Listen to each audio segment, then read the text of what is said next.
With his newfound power, this young man can shatter a massive boulder just by carelessly swinging a dry branch. He's more than capable of making bullies and even high-level demons cower and beg for mercy. It's a tale of two halves before he was a cold-blooded blade. It turns out he is Damien, the very embodiment of the demon who once brought about the apocalypse for his own kind back in the time when hellish undead had completely overrun the Empire.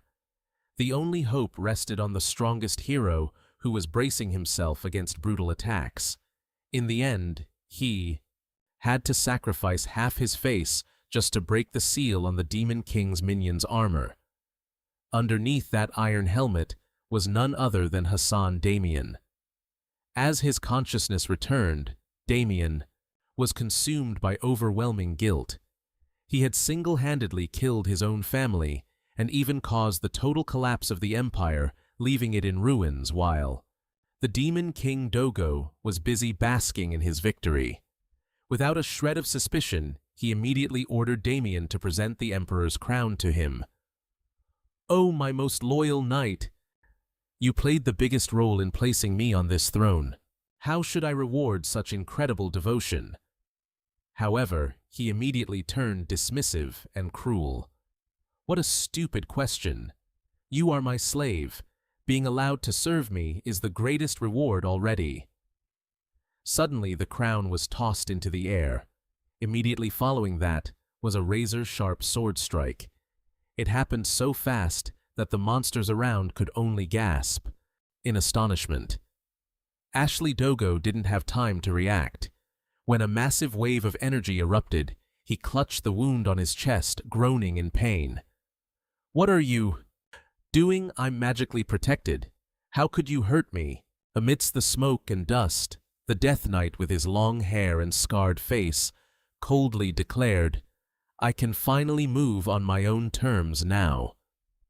Throughout the entire time, his soul was being refined and controlled. His willpower had been secretly simmering beneath his slave shell.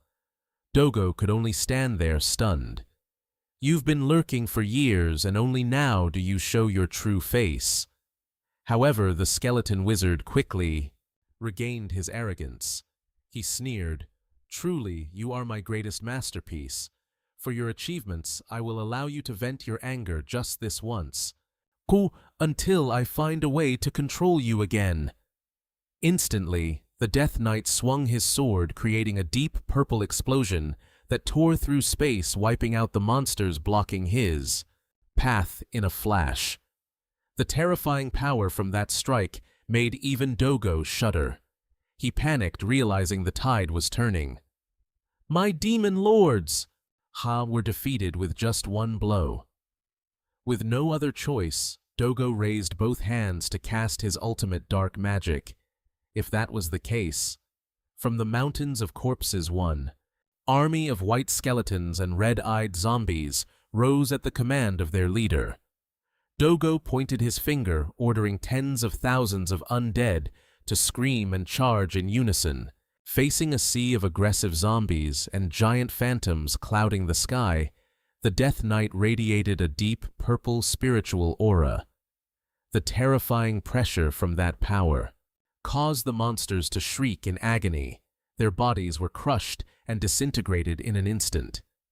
Watching from behind Achilles, Dogo realized he had accidentally created a monster with power rivaling the gods.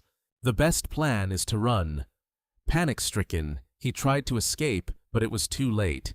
A massive sword strike tore the sky apart, directly swallowing the Dark Demon King. Watching his skull roll onto the ground, Damien crushed it under his foot, feeling completely empty. Even though he had taken, his revenge regret still gnawed at his soul. "Let me do one last thing. I must apologize to them, even if I have to meet them in the afterlife." The tragic memories of when he was controlled and forced to kill his own family flooded his mind. He longed to say sorry to them one last time, even if it meant paying with his own life. Without hesitation, Damien plunged his sword through his own chest to end his life. As his consciousness sank into the darkness, voices calling his name, suddenly rang out. "Damien!" He was startled, wondering, this voice, Louis. A brilliant light suddenly erupted, dispelling the darkness, and Louis's gentle face appeared along with her concern. "Damien, why are you sleeping here? Could it be that my family is already waiting for me at the gates of hell?" But then he suddenly noticed something strange and asked, "Hey, why do you look so young?" Louis laughed, teasingly. "Oh my, look at you being so smooth. Are you trying to get on my good side before Dad scolds you?" She told him to trust himself and urged him to hurry into the house because it was about to rain. Watching Louis's back, as she walked toward the mansion, Damien was stunned. His gaze wavered violently because he clearly remembered destroying this mansion with his own hands. Damien looked at his trembling hands, wondering if this was a dream, or if all those horrific memories of being the Death Knight were the real illusion. To test it, he picked up a dry branch and muttered to himself, "I'll know soon enough." Standing in front of a large boulder, Damien felt everything around him was extremely real. He suddenly channeled his power and swung the rotten branch straight at the rock as if he were holding a great sword. The powerful collision left him stunned. After a moment of silence, he gave a bitter laugh. "This is insane." However, the next second cracks began to spread, and the rock shattered into 100 pieces in a terrifying explosion. His power as the Death Knight was gone. Damien panted heavily, feeling exhausted. Then he suddenly burst into laughter. His laughter echoed through the area, but then he collapsed, his body trembling amidst the pile of rubble. Just then, the first drops of rain began to fall. Damien clutched his chest, groaning in pain as the emotions he had suppressed for so long finally broke through. In the middle of the heavy downpour, he realized this was definitely not a dream. Damien shed tears, but his mouth curved into a happy smile because he knew for sure he had truly returned to the past. He had been reborn. "I have a special kind of talent," Damien muttered to himself, remembering the dark memories. His father, Viscount Paul, couldn't hide his rage as he roared, "You've truly gone mad! Causing trouble at the tavern and then getting thrown out. How much more must our family's honor be dragged through the mud?" That was indeed the cursed kind of talent he had, smearing dirt on his own family's reputation. At that moment, Aben rushed into the room, his face clearly showing shock. "Big brother, why did you hit the young master of the Lion Bloom region? Because of you, a disaster has arrived." Louis was being forced to marry a crude, low-class man to compensate for his mistakes. Damien bitterly realized that he also had a talent for trampling on the futures of his loved ones.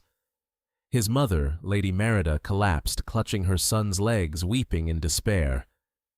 "Damien, why did you take our ancestral land as collateral to borrow money? Why? All the family's assets were being seized."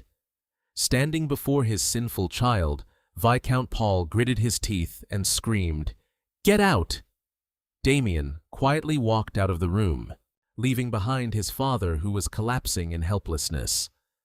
As he trudged away, Louis's voice suddenly called out from behind, "Damien!" She stood there, gently handing him a small pouch of money, and cautioned him, "At least take this money. You must live truly happily, okay?" "She's too indulgent with him. If it were me, he'd definitely be getting a sandal to the face." Looking at her forgiving smile, Damien, with a small bag of money and a few final words, "Take this, and please, you must live a truly happy life." She showed such grace. If it were me instead of her, I would have thrown a sandal at him for sure. Damien looked at her forgiving smile, feeling a sharp pang in his chest. Even though his family's life had been completely destroyed by him, he still offered his last few coins and a sincere blessing, which she tremblingly accepted.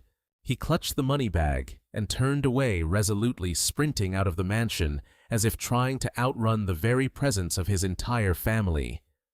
In the quiet, Damien gripped the bag tightly.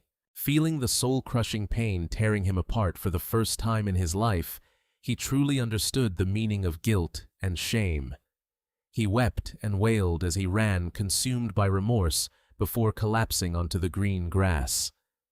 Damien was still in a state of shock, wondering how he could have returned to the past.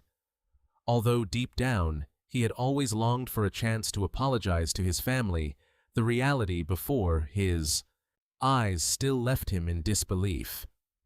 Is it really true that I've returned to the past?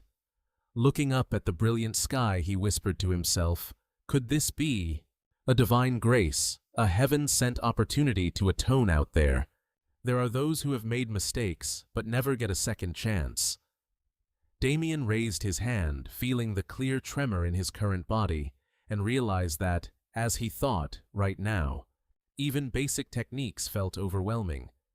He reminisced about crushing wave, a technique that amplified striking power many times over which he used to master with ease. Memories of the destructive power he once held as the Death Knight came flooding back, the times he had used a single blow to shatter the ground and scatter all his enemies. He remembered how he had acquired this ultimate skill after finishing off a formidable knight known as the Wall Breaker. While lost in the sea of memories regarding those bloody battles, a sudden desperate shout cut through his thoughts. "Good heavens, young master!" Damien turned to see a young man rushing toward him in a panic. He was sprinting at full speed. Damien squinted, trying to search his memory to identify the lad. Victor stopped, gasping for air, and asked anxiously, "Yes, young master. Why are you still here? Young Lady Lewis told you to return. Why haven't you left yet?" He panicked, reporting that the master of the house was furious. Seeing Damien's calm expression, he asked back, What did I do?" That nonchalant question made Victor freeze in place, sweat pouring down his face, because he could not believe his own young master could ask something as if he were completely oblivious. "You little brat!" The furious roar of Viscount Bao echoed throughout the Hassan mansion. He swung his sword toward his son, forcing Damien to barely dodge in a state of shock. The immensely powerful strike slammed into the floor, creating threatening cracks. Merida and Lewis had to give their all to restrain the man who was losing control. "Father, please calm down. Please stop it." Bao gritted his teeth and shouted in a fit of rage. "You've truly gone insane after causing trouble at the tavern and getting kicked out. How much more do you intend to tarnish the family's honor before you're satisfied?" Standing before that fury, Damien suddenly realized he had returned to this exact moment. Even though his father was still screaming, demanding to crush the head of his sinful son, and even though Louis was desperately begging father to regain his reason, Damien only watched silently. "How long has it been since I've heard this scolding?" Seeing the worried faces of his mother and sister, his chest tightened with emotion. He truly missed the warmth of the family so much. The silence and the tears streaming down Damien's cheeks left Paul stunned. "Is he crying?" Louis quickly interceded. "Yes, because father was too harsh on him." "No, you're mistaken. I think he's crying from happiness." Bao sheathed his sword, but still hadn't cooled down. He cleared his throat sharply. What else do you have to say for yourself? If you still have a mouth, then speak." Contrary to the usual expectations of an argument, Damien lowered his head and replied briefly, "I have nothing to say." That calm, indifferent answer left Paul frozen in astonishment. What nothing to say? He couldn't believe his son, who always had excuses and arguments ready, was now silently accepting his faults. Damien continued in a sincere tone, "I admit my mistakes, But hearing father say that, I still feel heartbroken. I have stained the Hassan family name because of my errors. It is all my fault, so I have no defense left. Paul scoffed coldly, assuming his son was still just smooth-talking to avoid punishment. However, Damien suddenly lifted his head and declared, I will make amends for my mistakes. I will correct everything I have caused. Paul could only gasp in surprise as he saw his son resolutely turn and walk away. Before leaving the room, Damien left behind a firm promise. After that, I will return to receive the punishment I deserve. With a confident smile on his lips, he stepped out into the sunlight, leaving his father, mother, and sister standing there stunned as they watched. His unfamiliar back, how unexpected. The young master isn't the same spoiled brat he was yesterday, is he? Meanwhile, Damien and Victor had arrived in Landmark, a bustling commercial city with buildings packed closely together. Standing before a mansion with strict guards, Victor reported the news tremblingly. Young master, we've arrived. The lad asked again with anxiety. Do you really want to go in? I heard there's a powerful force behind them. I'm afraid something bad might happen. Seeing the pale face of his servant, Damien replied nonchalantly, If you're scared, go back first. Victor panicked and protested, though deep down he thought it would be better if they both ran away. But he didn't dare to flee while his master was still there. Damien smiled to reassure him. Don't worry, I'm sincerely apologizing to the boss, so what could possibly happen? I'm going to seriously make things right. Watching Damien's steady back as he moved forward, he secretly made up his mind.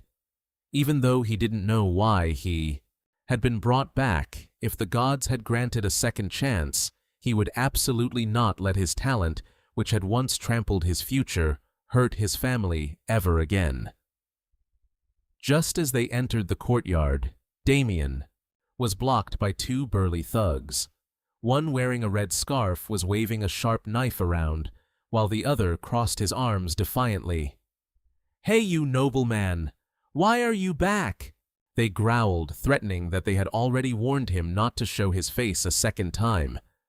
Damien observed them silently. He felt their faces were very familiar, but because so much time had passed, he couldn't clearly remember who they were. He calmly spoke up. I want to apologize to the boss for what I caused last time. Damien's suggestion made the two thugs freeze in a moment, then burst into scornful laughter. So you came back to apologize? That's hilarious.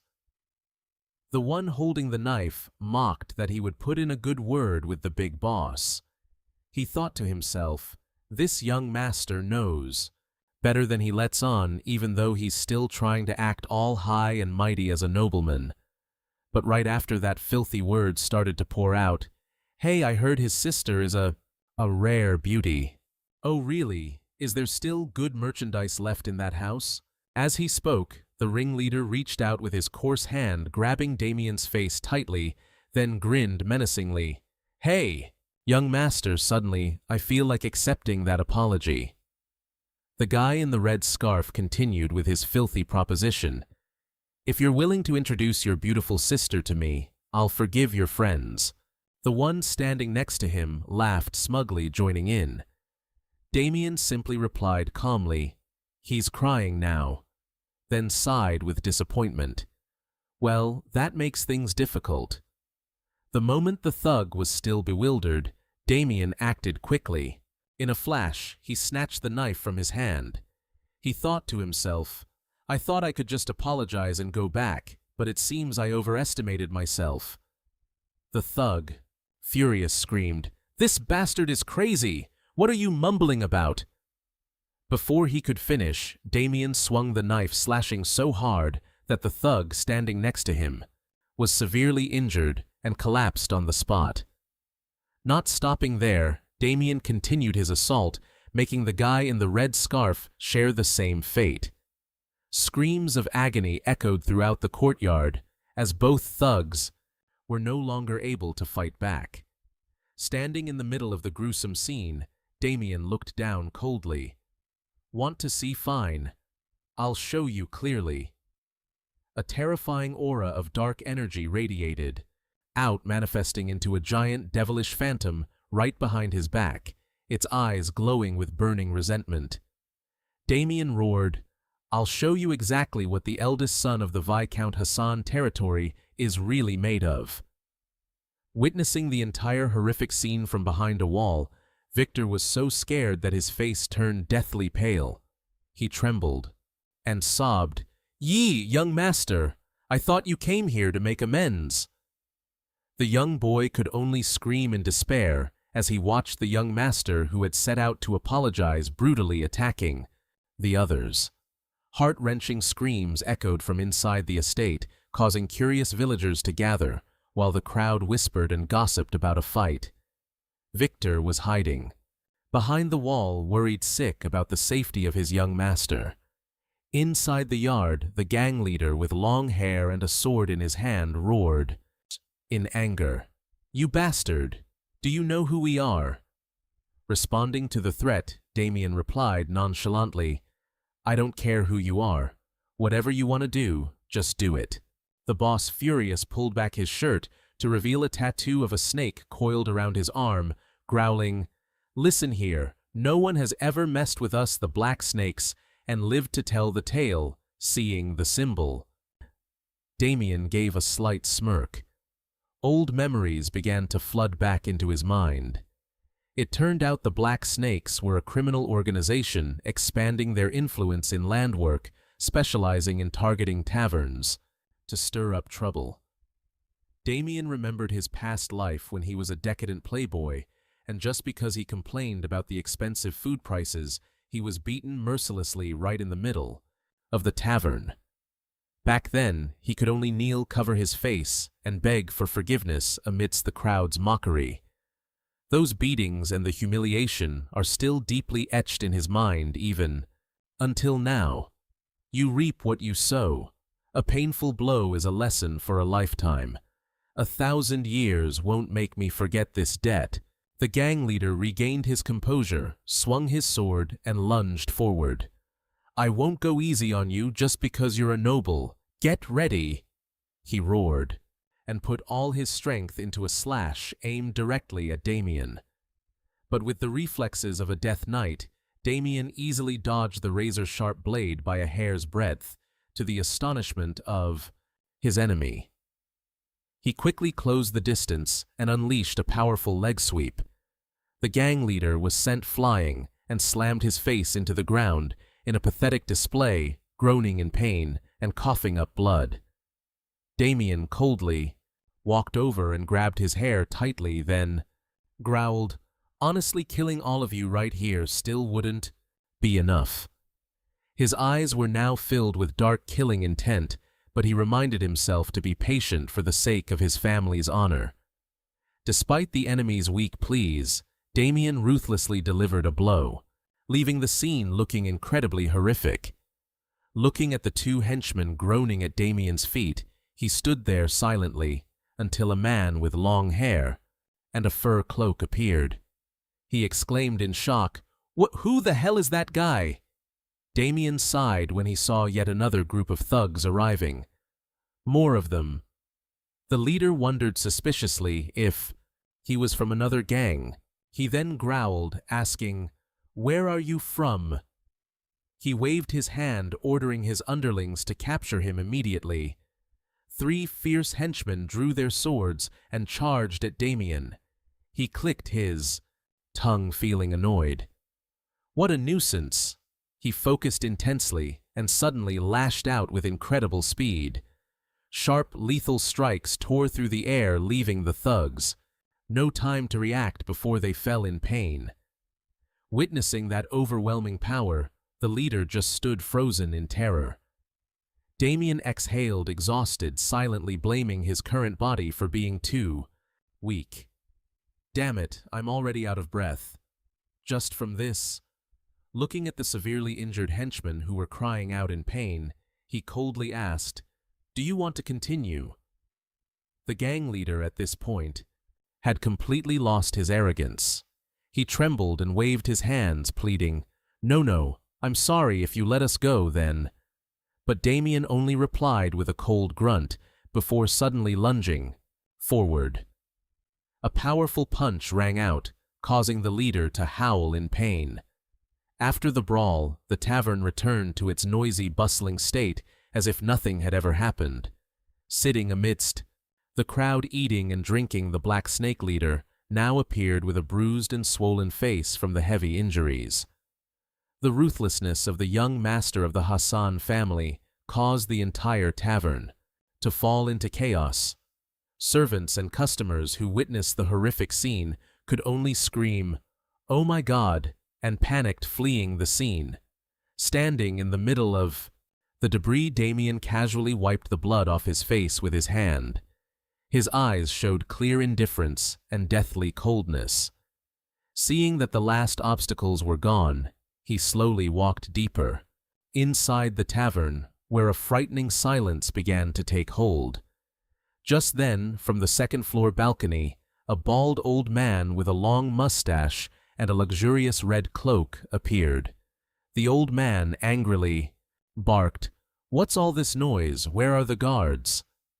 Seeing the real culprit, Damien calmly looked up and replied, "Ah, you must be the owner of this place. If you're talking about those guys outside, then I've already taken care of them." The nonchalant response left the tavern owner Anderson Home frozen in place. He was shocked to realize that the young man before him had single-handedly defeated all the members of the Black Snake gang. He growled, asking, "Who are you to cause such a mess at someone else's place, huh?" He coldly stated his name, Damien Hassan. Hearing this name, Anderson frowned suspiciously. "Hassan, you mean the Viscount territory?" "That's exactly the family, no mistake about it." Damien confirmed his identity and declared that his purpose for coming here wasn't to stir up trouble, but simply to receive a sincere apology. Facing the old owner's bewilderment, he brought up, "The old debt. The prices here are too high. I complained, but your men beat me and threw me out." That very incident had ruined his reputation, turning him into a drunkard who was always looking for trouble in everyone's eyes. Damien's gaze suddenly became sharp and dark when he remembered the days his family had to endure humiliation, and because of that, his whole family, and he had lost so much. However, Anderson just smirked with contempt. The old man mocked that he was too old to understand the so-called honor that Damien was talking about.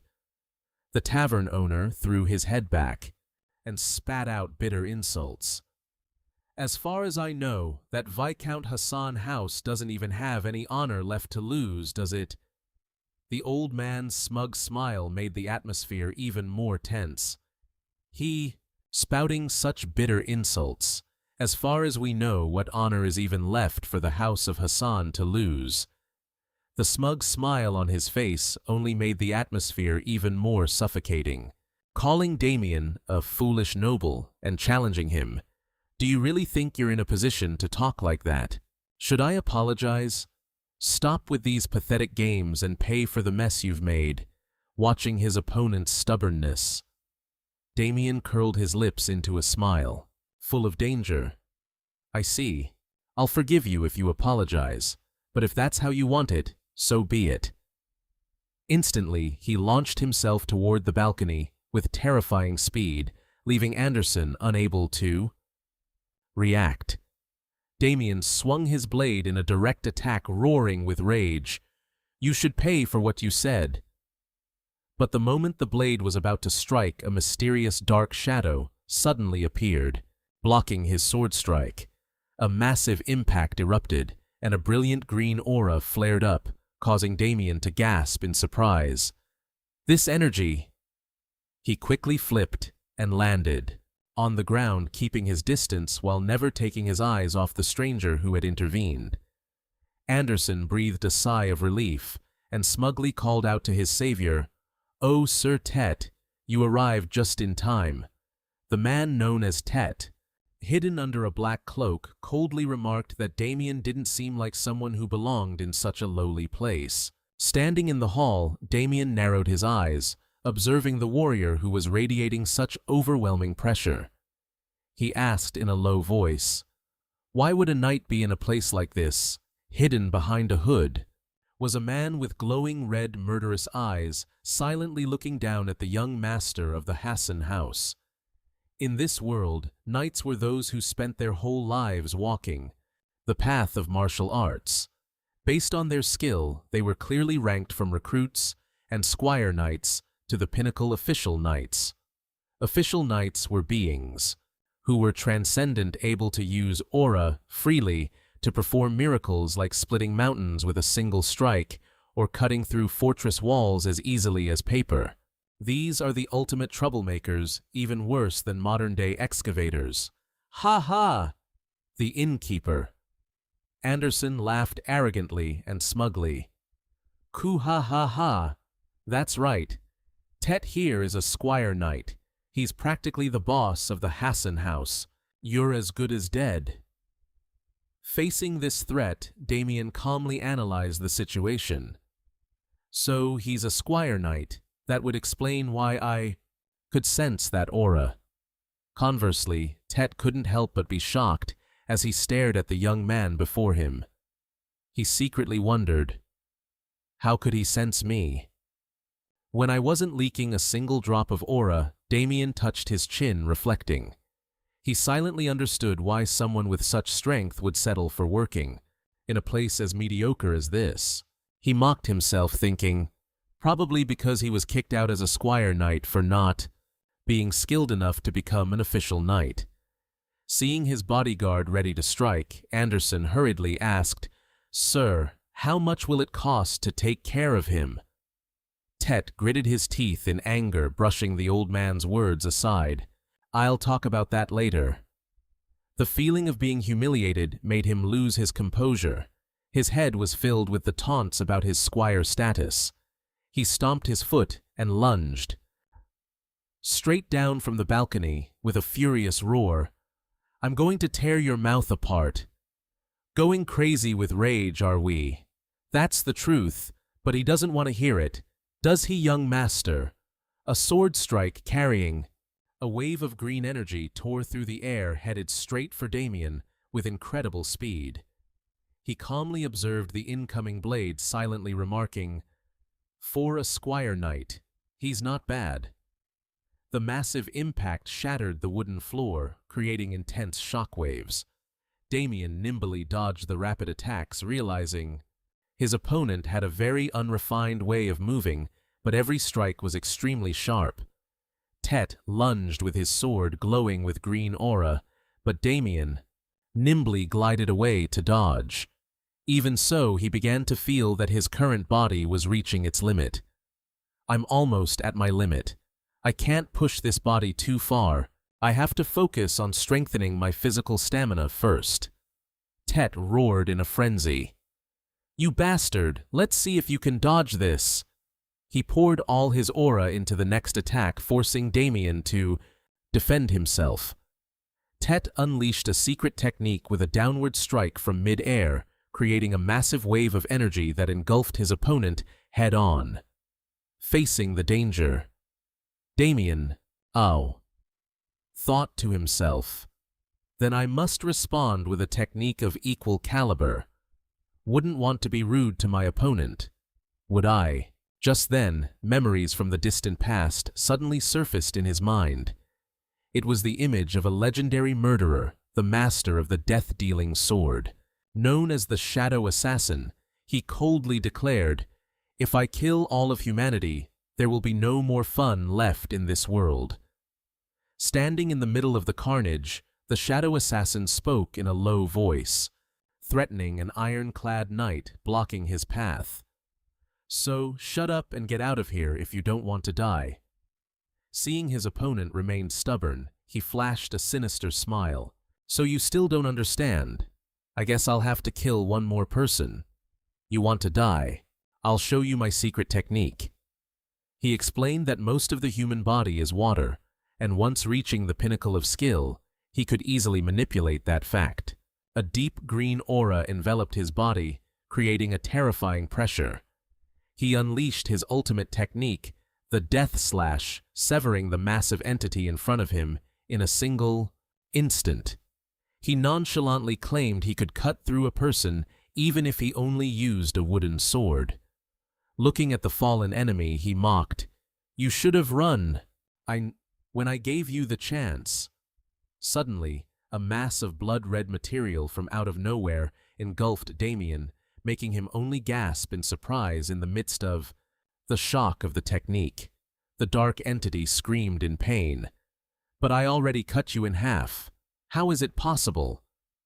The enemy couldn't believe his eyes as he witnessed the absurd durability of his opponent.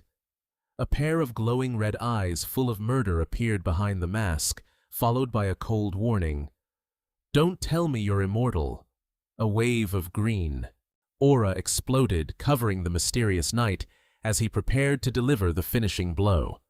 With lightning speed, he lunged, tearing through the air, leaving his opponent only enough time to gasp a single "What?" in shock before being engulfed by the razor-sharp sword strike. Tet, the squire knight who was just being arrogant, was now kneeling, blood pouring from his mouth and his eyes showing utter disbelief. He whispered with his last breath, How were you able to use my secret technique?" Intense fear was etched onto his distorted face before he completely lost consciousness. Tet collapsed to the floor, lying, motionless in a pool of blood, as Damien watched. Looking at his defeated enemy, Damien calmly thought to himself, "It's always like this. My enemies never know what killed them." He recalled that after becoming the Death Knight, he possessed an amazing ability, the power to absorb the skills and strength of his enemies and make them his own. Damien silently looked at the blade in his hand, feeling the new power flowing through his veins. Taking their strength and making it my own. If I take their strength and make it mine, is that called stealing? Witnessing the horrific scene from the balcony, the innkeeper Anderson was so terrified that his soul seemed to leave his body, and he let out a sharp, panicked gasp. Would you call that robbery? Watching the horrific scene unfold from the balcony, Anderson the shopkeeper was so terrified his soul nearly left his body. A sharp gasp escaped his lips. Trembling with fear, the old man broke out in a cold sweat as he realized he'd offended a true monster. Gone was his earlier arrogance. He hurriedly scurried down and knelt at Damien's feet, bowing his head repeatedly to apologize. "Please forgive me for mocking you, great Lord Damien." To save his own skin, he offered a chest full of gold, silver, and jewels as compensation, and he pleaded desperately like this. "Is this enough to atone for my mistake, sir?" Damien looked at the chest of gold and thought to himself, "At first I only wanted an apology, but maybe taking this compensation isn't too bad." He coldly declared, "It's not quite enough, but I suppose it's acceptable." The old man Anderson let out a sigh of relief, as if he'd just returned from the grave. Sheathing his sword, Damien turned toward the door and called out, "What are you doing? Come out here and clean this up." "Victor." The young servant poked his head out timidly and replied, trembling, Yes, young master."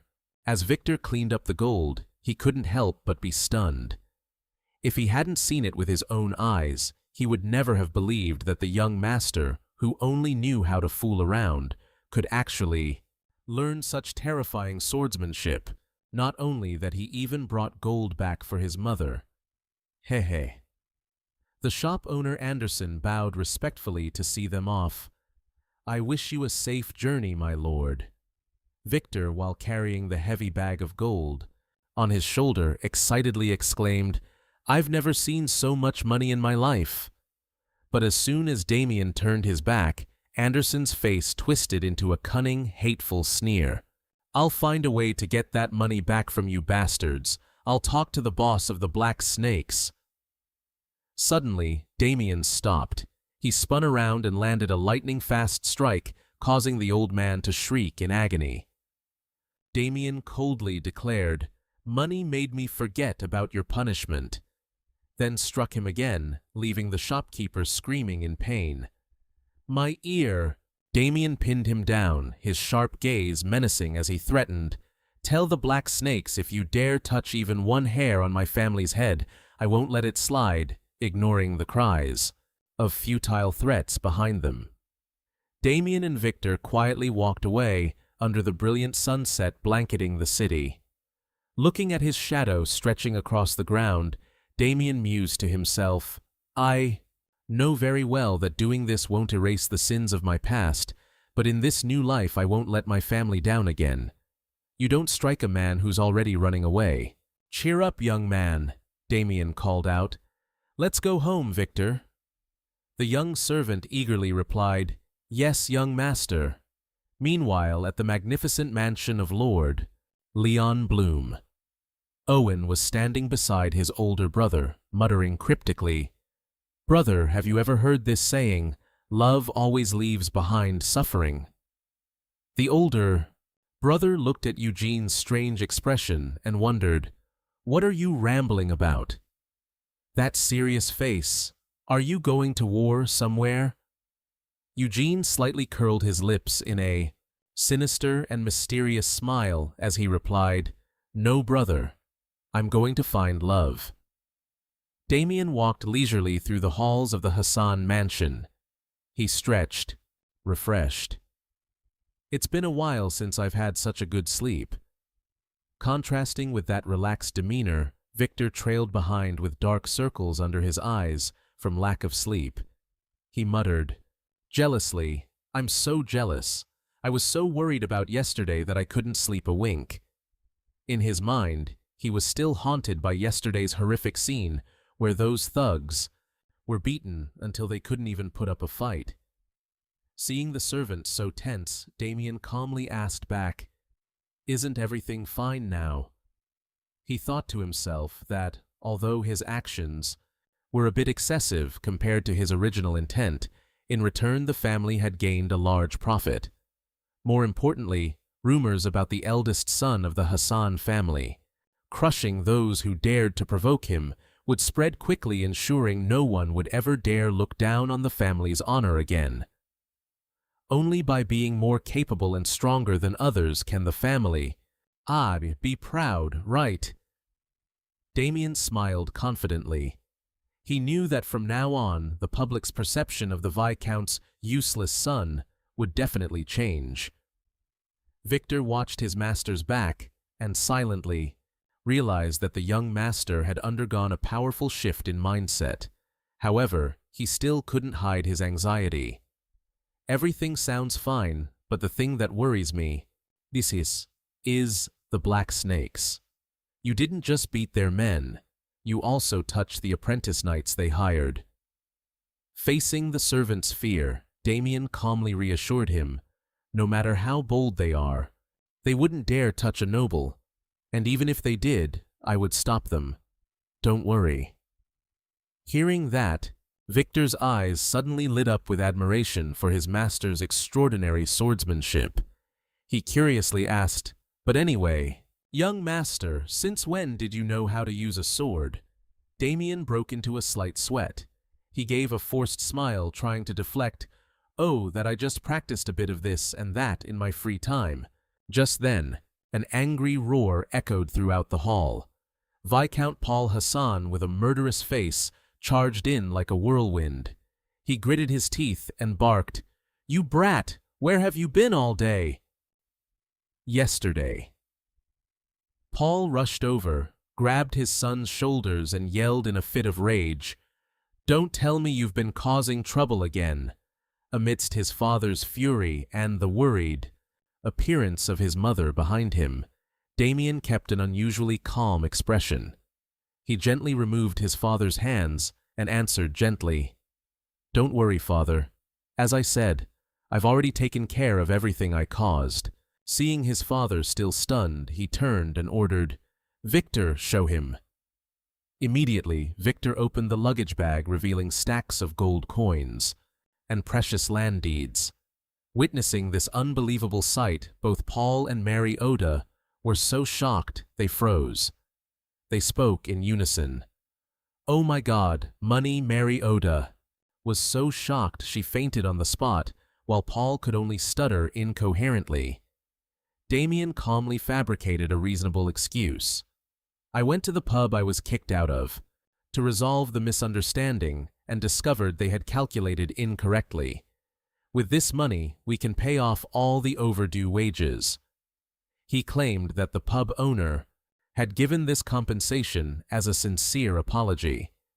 To strengthen his father's trust, Damien turned and affirmed, "If you don't believe me, ask Victor. He, went with me." Unexpectedly called out, Victor jumped in fear. Damien winked at him to signal and asked slyly, "Victor, I'm telling the truth, aren't I?" Under the young master's pressure, the boy could only break into a cold sweat and stuttered confirmation, "Yes, sir."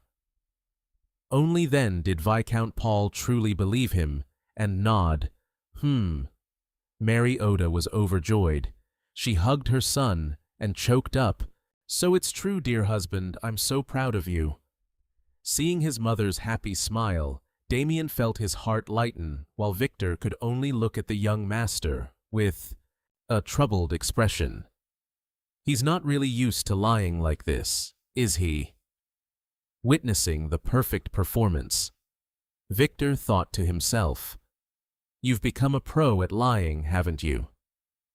Soon after, Damien left the mansion and rushed into the deep forest to begin his training process. He ran with all his might through the trees.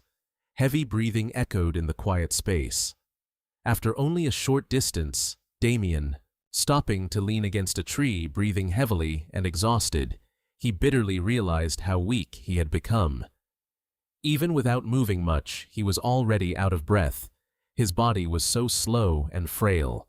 "Damn it, I have so much to do, but I can't accomplish anything in this state." Yet a smug smile suddenly spread across his lips. "Thank God I still managed to get this." Damien pulled a small bottle that glowed with a brilliant pink light from his pocket. That was a precious medicine concocted by the Alchemist Academy, capable of miraculously boosting physical strength and energy. He remembered the Alchemist Academy. They were originally a group of alchemists famous for brewing medicine. Their potions used to trade for prices as expensive as high-grade gemstones. Damien secretly felt lucky to possess such a treasure in his hands.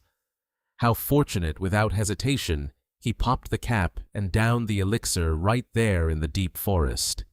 After swallowing the precious wave of energy, he let out a refreshing breath. Oh, that hits the spot. This tired friend is now feeling completely refreshed and energized.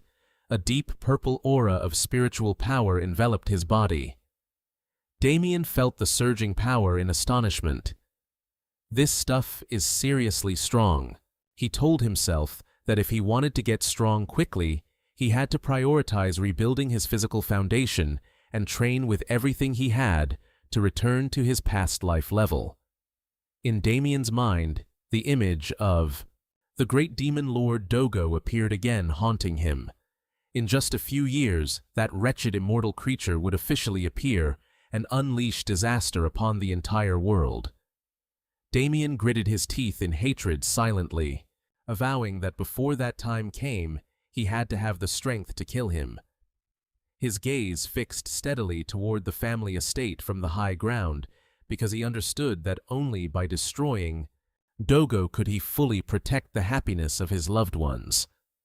Standing on the windswept cliff, Damien exhaled sharply and then decisively dashed off at a terrifying speed, leaving behind a firm declaration of war. "This time, I will definitely kill you." Meanwhile, at the Black Serpent Gang's base in Lan Kwok City, the atmosphere was becoming extremely tense under the dim moonlight. The fat leader chewed meat nonchalantly and let out a disdainful remark while looking at Tess, who was lying motionless on the floor. He's useless now. He believed that the fact their strongest hire was defeated was an unacceptable loss of face for the organization. The henchmen looked anxiously at their severely injured comrade and timidly asked their boss if they should treat Tess. However, Cedric Walker, the leader of the Black Serpents, just carelessly tossed a bone to the ground and coldly ordered, "Don't throw him away." Despite his subordinates asking again in confusion due to fear of the ruthless boss, he was still determined to get rid of the loser, immediately believing he had no value left to exploit. Cedric walked away, asserting that as long as he had enough money, he could buy any other strong person to replace him. However, while he was smugly calculating the current situation, Cedric suddenly froze and startled, looking behind him with a look of sheer terror. Cedric was shocked to see that Tess still had enough strength to get up. He changed his mind and decided to heal and continue employing this defeated knight. But suddenly, Tess drew his sword and lunged forward with extreme resentment. "Die, you scum!" A surge of teal spiritual power erupted from his sword, aimed straight at the fat leader's head. However, the sudden attack was halted in midair. Purple-black tentacles of energy appeared from nowhere, piercing through Tess's body, leaving him stunned. What? A mysterious figure, completely cloaked, walked silently out of the shadows. He asked Cedric if this was the first target to fulfill the contract. Indeed, money can buy anything, now he could even buy a pack of demons. Cedric smugly ordered him to strike to test his strength. Tess screamed in agony, demanding that the bastard let him go immediately. The mysterious stranger began, muttering spells in a strange ancient language. Instantly, dark entities with sharp teeth and glowing red eyes rose from the void and lunged to tear into Tess. He screamed in terror as the monsters devoured his body. The surrounding henchmen just stood frozen in fear. Tess gasped, one in his dying breath, "Spare me." But a giant mouth full of sharp teeth suddenly opened wide, swallowing the apprentice knight completely into the darkness. The desperate screams echoed throughout the base, then died out, leaving the scene in ruins, with a single boot left on the ground. Witnessing the horrific scene, Cedric pinched his nose in disgust. Gross. The mysterious figure coldly asked if he was satisfied with the results. Cedric nodded in confirmation, but didn't forget to remind his counterpart to work a bit cleaner next time. Yikes, he swallowed him whole, leaving only a boot, and you're still complaining? Ah, the fat old man. Damien was diligently training, dripping with sweat, his breathing heavy and rapid. He pushed himself to carry heavy sacks. Every muscle fiber tightened under the immense pressure. Putting the heavy load down, Damien felt secretly satisfied. The medicine's effect was quite good. His stamina had improved significantly in just a few days. He reached for his water bottle, but his mind couldn't stop, worrying about the upcoming events. Several days had passed in peace and quiet, but Damien remained vigilant because it had been a few days since anything happened. He was sure that the Black Serpents would come looking for him. Suddenly, a rustling sound from the bushes startled him. He realized the enemy had revealed themselves. He told himself, "Just as I thought." Without a second of hesitation, Damien lunged like a whirlwind and roared, "You damn Black Serpents!" He grabbed the intruder and slammed him hard to the ground, causing the other to scream in pain. However, as soon as he saw the intruder's face, Damien's eyes wavered violently. He gasped in shock. Aben! His younger brother Aben, being choked, could only wheeze in pain. "Be brother!" Damien hurriedly let go, causing Aben to collapse to the ground, clutching his neck and panting constantly. As he struggled to sit up, Aben remarked sarcastically, "In the time I was gone, you've gotten significantly stronger, haven't you? I thought you were going to snap my neck." Damien was stunned for a moment, then reached out to help his brother, feeling guilty. I didn't mean to. I'm sorry. But Aben coldly swatted away that gesture of concern and stood up. I didn't come here to hear your apologies. He looked straight into his brother's eyes with suspicion. Father told me that you apologized to the tavern owner, but I heard that a brawl happened there, and many people were injured. Aben adjusted his glasses, his gaze sharp as if he wanted to see the truth, behind what Damien was hiding. Aben looked straight into Damien's eyes with disbelief. No way! You actually did that. Are you still planning to lie to the family? Faced with his brother's suspicion, Damien just smiled nonchalantly and confirmed, No, it's true. I did do that. That firm answer made Aben jump in surprise. You don't even know how to fight. Did you hire someone? Hearing Damien insist that he did it all by himself, his younger brother shouted in anger, Don't lie to me. You can fool others, but there's no way you can fool me. Aben pointed directly at his brother's face, sternly, warning him not to do anything that would affect the family's reputation, and reminded him of how the whole family had struggled to clean up the mess he caused. Before his brother's outburst, Damien suddenly reached out to rub. Aben gently added, That's right, you've always been so meticulous, and you always want what's best for our family. Aben looked away awkwardly, trying to dismiss it. Take your hand off, let go. What are you doing? Why is your hand so stiff? Damien just laughed at his younger brother's reaction. Haha, don't worry. There won't be any trouble anymore. Is that so? But the peaceful atmosphere didn't last long before Victor's panicked voice rang out. Young masters, bad news, there's bad news. Both brothers were stunned, looking toward the servant running toward them with a panicked expression. Sensing something was wrong, Damien hurried down the hallway and pushed the door open to enter the living room. Inside, Viscount Paul and Lady Mary Ada were entertaining a stranger. Seeing his son appear, Mr. Paul blurted out anxiously, Damien's son.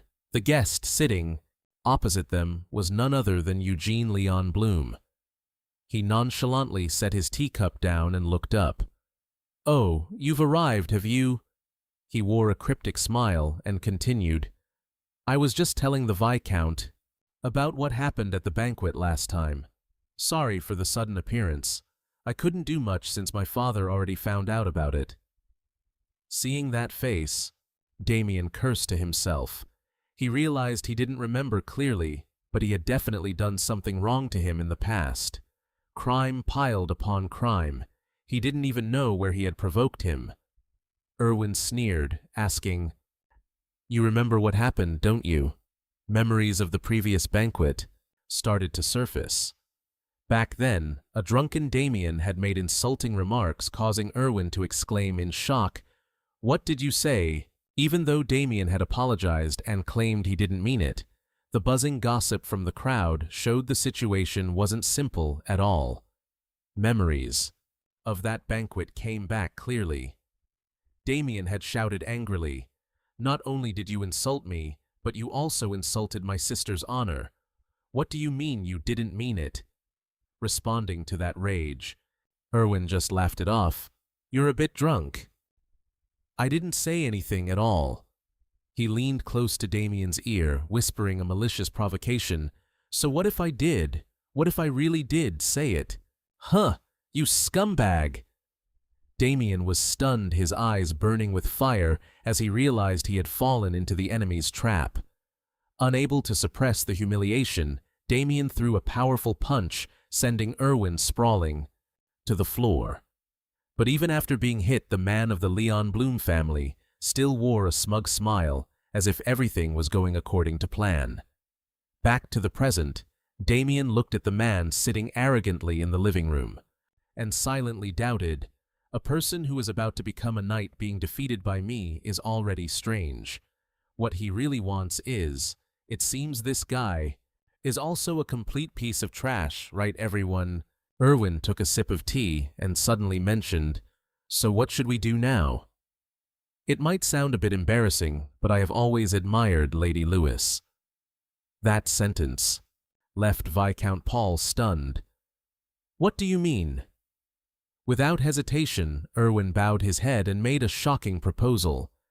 Please grant your approval for the marriage between myself and Louis. The whole Hassan family was horrified, unable to believe their ears at that shameless request. Damien gritted his teeth, realizing the script from his past life was repeating itself, as Erwin was once again taking advantage of a time when his family was in trouble to profit. He continued to persuade them in a crafty tone, "If you do this, it will just be a minor family matter.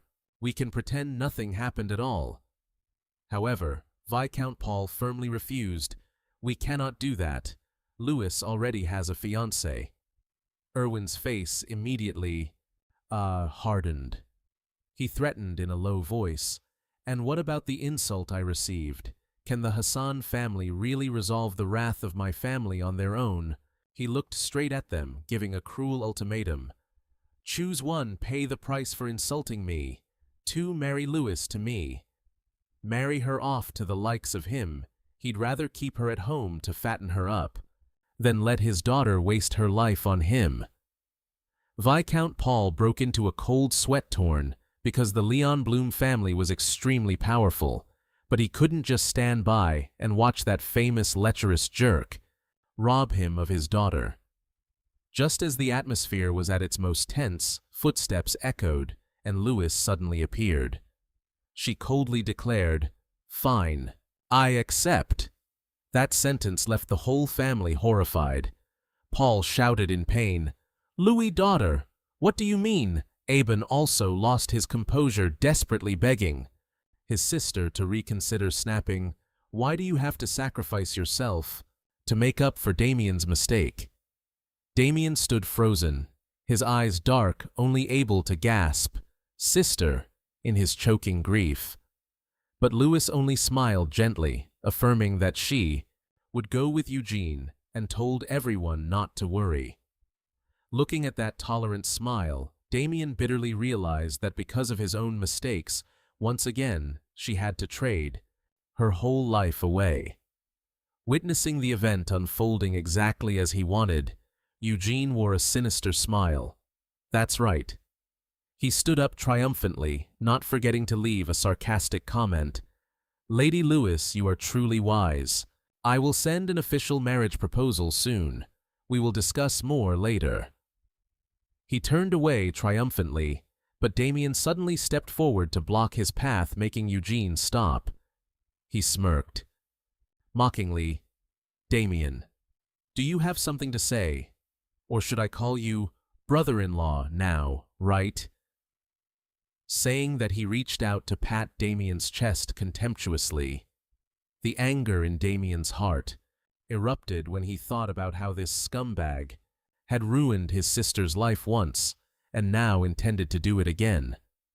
He muttered something, making Louis anxiously call his name, while Erwin just stood there idly challenging him. "Say, what I didn't hear anything." Immediately, Damien threw a thunderous punch directly into the face of the Leon Bloom scumbag. The extremely powerful punch sent Erwin flying, blood splattering from his mouth. Damien told himself, "I shouldn't have fallen for his trap, but for my sister and family I can't hold back anymore."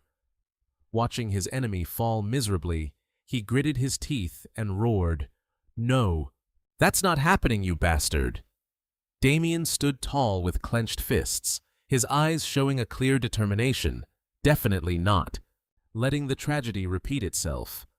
What was the point of being reborn? To wipe out these vermin, that's what. Hit him a few more times. Damien hurried down the mansion hallway when he heard the servant announce that Louis and Eugene's carriage had arrived. He excitedly thought to himself, "How long has it been since she visited?" His heart overflowed with joy. "Sister, I missed you so much." But just as he peeked through the door to look inside, the smile on Damien's face suddenly vanished, replaced by extreme shock at the horrific scene happening inside the room. Erwin was crazily grabbing Louis's hair and yanking it hard, making her scream in pain. He sneered, insulting her. "You are just a piece of merchandise sold off from a family of parasites." Then he ruthlessly threw her onto the floor, without a shred of pity standing before his wife, who was trembling and crying. Erwin wore a disgusting smile. "My love Louis, I will educate you properly, so you can never say that phrase ever again." Witnessing that scene, Damien gritted his teeth, his grip tightening until his knuckles turned white with fury. His heart sank as the mistakes of his past life came flooding back. He had pushed his sister into a living hell. It was his fault. All because of him, Louis was being forced into this marriage. His eyes ignited with pure hatred as he glared at his enemy, Erwin Leon Bloom. "You're dead meat this time, you scumbag." Damien roared, his rage boiling over. "I will never forgive you, you bastard." He stepped forward, winding up his fist. Full of raw power, he declared, "Too bad for you, you piece of trash." A thunderous punch landed square on Erwin, sending him flying and crashing to the ground, instantly leaving Louis and Aben in complete shock. Hearing the commotion, the panicked Viscount and his guards rushed into the room. "What's going on?" Standing amidst the chaos, Damien coldly stared down the defeated man lying motionless at his feet. Two of Erwin's guards immediately drew their swords, snarling, "You dare hit our young master!" While Damien's parents stood paralyzed in disbelief, Erwin struggled to get up, wiping blood from the corner of his mouth before letting out a laugh. It was a crazed laugh. He glared at Damien with burning eyes. "You dare strike my face, not once but twice." He unsheathed his noble sword, releasing a heavy pressure that seemed to solidify the very air in the room. Erwin coldly declared, "You must be tired of living, brother-in-law." Seeing their master losing control, the two guards rushed to intervene. "Please calm down, second young master. Let us handle this." They were worried about the number of witnesses, but Erwin just roared back, in anger, "Get out of my way." Despite his subordinates trying to convince him that a pathetic scum like Damien wasn't worth his time, Erwin suddenly erupted with a surge of intense emerald green aura.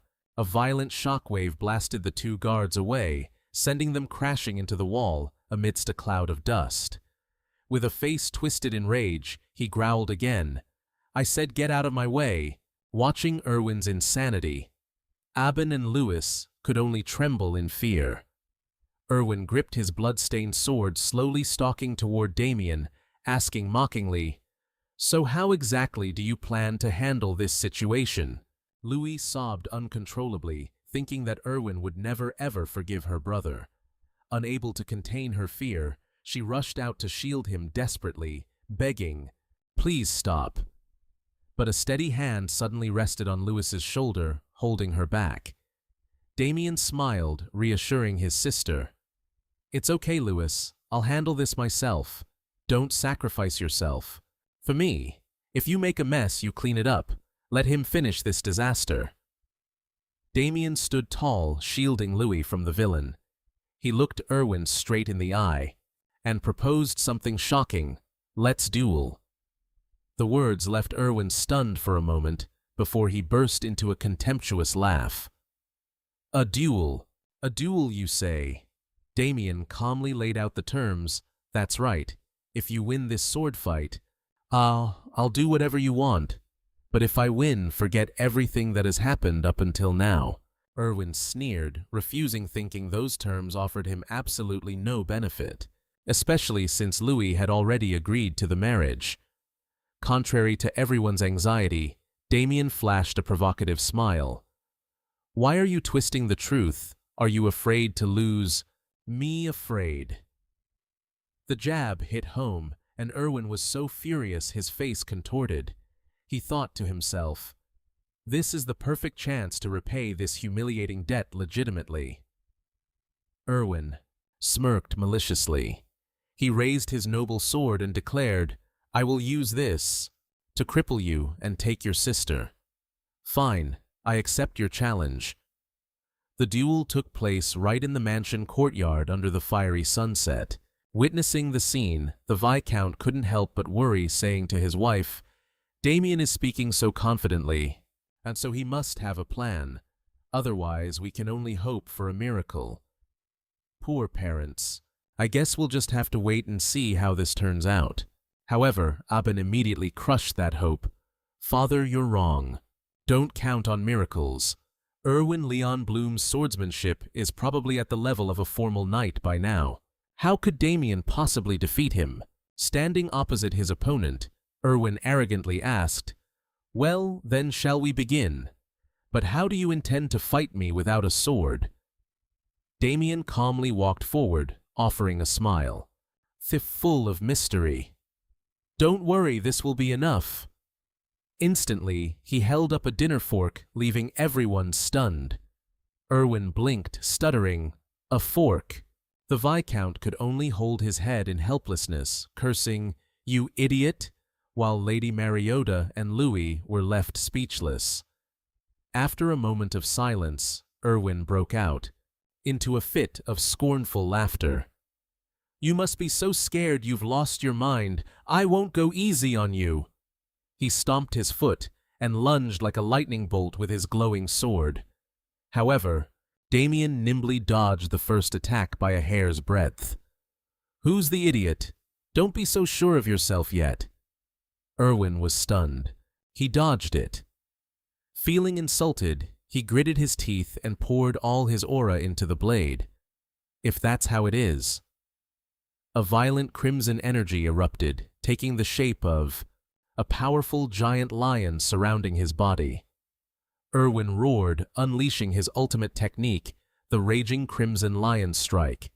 A cataclysmic energy explosion swept through the area, engulfing Damien's position. As the dust settled, Damien was still standing tall in the middle of a deep crater without a single scratch. Witnessing this impossible sight, Erwin stammered, How are you still unscathed? What is happening?" He couldn't believe it.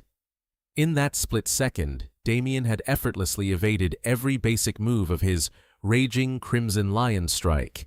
Damien smiled, slightly full of hidden meaning. He had fully understood and analyzed the Leon Bloom family's swordsmanship through his grueling training these past few days. He recalled Michael, Leon Bloom, the powerful brother of Eugene, he had faced in his past life, and silently judged that Eugene was far weaker than that man. His pride wounded Erwin, frantically poured all his aura into his sword and roared, "You dodging it was just luck, but let's see if you can dodge." This one, facing the terrifying pressure of the crimson aura, Damien realized. This is an attack that's hard to dodge. This is getting intense. I wonder if he can handle this. Damien instantly planted his feet firmly and decided to use the Saint Sword technique to counter head-on. A massive energy explosion erupted in the middle of the arena, leaving Louis and Aben paralyzed with fear. Amidst the swirling dust, Damien used the tiny fork to perfectly parry Erwin's blade, leaving him only enough time to gasp in shock. "What? No!" To keep his opponent from recovering, Damien quickly swiped away the rapier and unleashed his secret technique, 10,000 flowing kills, with a cold farewell. He lunged forward and drove the fork straight into Owen's neck. The young master, Leon Bloom, was left completely stunned and speechless. Without a moment's hesitation, Damien surged forward at terrifying speed, whispering a chilling, "Goodbye." The fork in his hand struck directly toward Owen's neck, making the very air seem to freeze. Witnessing such a gruesome scene, Louis and Aben stood paralyzed in shock, while the Viscount and his wife could only gasp in absolute terror. The bodyguard of Erwin screamed in a panic, and young Master Erwin was drenched in sweat, completely frozen, as he clearly felt the sharpness of the fork's tines. Pressing right against his throat, the young master of the Leon Bloom household collapsed to the ground, clutching his neck and screaming in agony. Standing over his defeated foe, Damien thought to himself that even killing him 10,000 times wouldn't make up for what he had done, but for the safety of his family, he would spare him this once. He coldly declared that the outcome was clear and there was nothing left to discuss. Glancing at the trembling, speechless Owen, Damien firmly commanded, "Now, just as you promised, get lost." After the massive battle, the Hassan mansion sank into a tense silence. During the meal, Damien casually put down his fork and politely said, "Thank you for the meal. You promised to get lost." After the massive battle, the Hassan mansion fell into a tense, heavy silence. During the meal, Damien calmly set his fork down and politely said, "Thank you for the meal." He stood up to announce he was going for his morning training, causing Viscount Pau, who was sitting opposite him, to jump in surprise. Damien walked out of the room, silently leaving his parents and two younger siblings sitting still at the table, lost in a whirlwind of thoughts. Lady Merida nervously broke the silence, urging Paul to ask Damien about the strange events that happened yesterday. Aben, at this moment, was still in a state of shock, muttering unconsciously about how his brother, who used to be so weak, had suddenly become powerful enough to defeat even Owen, as if he had turned into an entirely different person overnight. Seeing his wife and son so unsettled, Pau firmly stopped them. "Stop it. Don't force the boy to answer. When the time is right, he will tell us." Even though in his heart he was burning with curiosity, his instincts told him not to press for answers right now. Recalling the image of Damien with glowing red eyes and that terrifying killing intent during the fight, Paul John told himself that even though he was his son, the boy was truly too frightening. Changing like this so suddenly, I almost thought he was possessed. No joke. In the quiet room, Damien was preparing for a new training session. He carefully strapped a 10-kilogram sandbag to his leg to build endurance and told himself it was time to go out and get moving. Just as he was about to leave, Lewis's voice called out, "Damien." He startled and turned back. Lewis exhaled in relief. "Oh, thank goodness you're still here." She hesitated, looking at her younger brother with a troubled expression. About what happened yesterday?" Damien immediately realized he should apologize to her right then. Without a second's hesitation, Damien bowed his head low and sincerely said, "I'm sorry, sister. I acted rashly and put everyone in a difficult spot. I should have apologized to you yesterday. I promise it will never happen again." But Lewis hastily interrupted him. No, it's not about that." She gently placed her hand on Damien's shoulder, her eyes full of appreciation. "Thank you, Damien." Lewis lowered her head, her voice choking as she confessed her long-held feelings. "You know, right? I was so scared back then. It's true that I said I would follow Agreen, but my heart didn't want to at all. Right, only a madman would like a brute like him." Hearing his sister's heartfelt words, Damien felt a pang of heartache. "So, that's what you've been feeling all along." Louis continued to pour out, her heart memories of the moment Damien bravely stood up and punched that bastard Owen to protect her coming back clearly. She confessed that she felt guilty at that time, but she also felt overjoyed. That was why she wanted to tell the truth. Lewis wiped away her tears and gave a radiant smile. "Thank you, Damien." The sincerity in her eyes left Damien stunned. His heart tightened with emotion. He gave a gentle, tender smile. "I'm the one who should be saying that. Thank you for everything lately, sister." Just as he turned to walk away, Damien was suddenly called back by Louis. "Wait, Damien, take this." He turned his head, looking puzzled. Before him, Lewis was tightly hugging a large sword. Damien was stunned to realize it was his father's most prized possession. "Right," Louis smiled, confirming, Yeah, father told me to give this to you. Use it for your training. Oh, I've earned my family's trust. Damien was amazed as he received the sword from his sister's hands. For me, Louis gently explained that father was not good at expressing his emotions, but in reality, he cared for him a lot. She also relayed a message that was stern, yet also full of humor. From his father, you come from a family of viscounts, so Fatanin don't ever use a fork in place of a sword again. Seeing the firm look on Louis's face, Damien thought to himself that he could see the shadow of his father in every one of her expressions.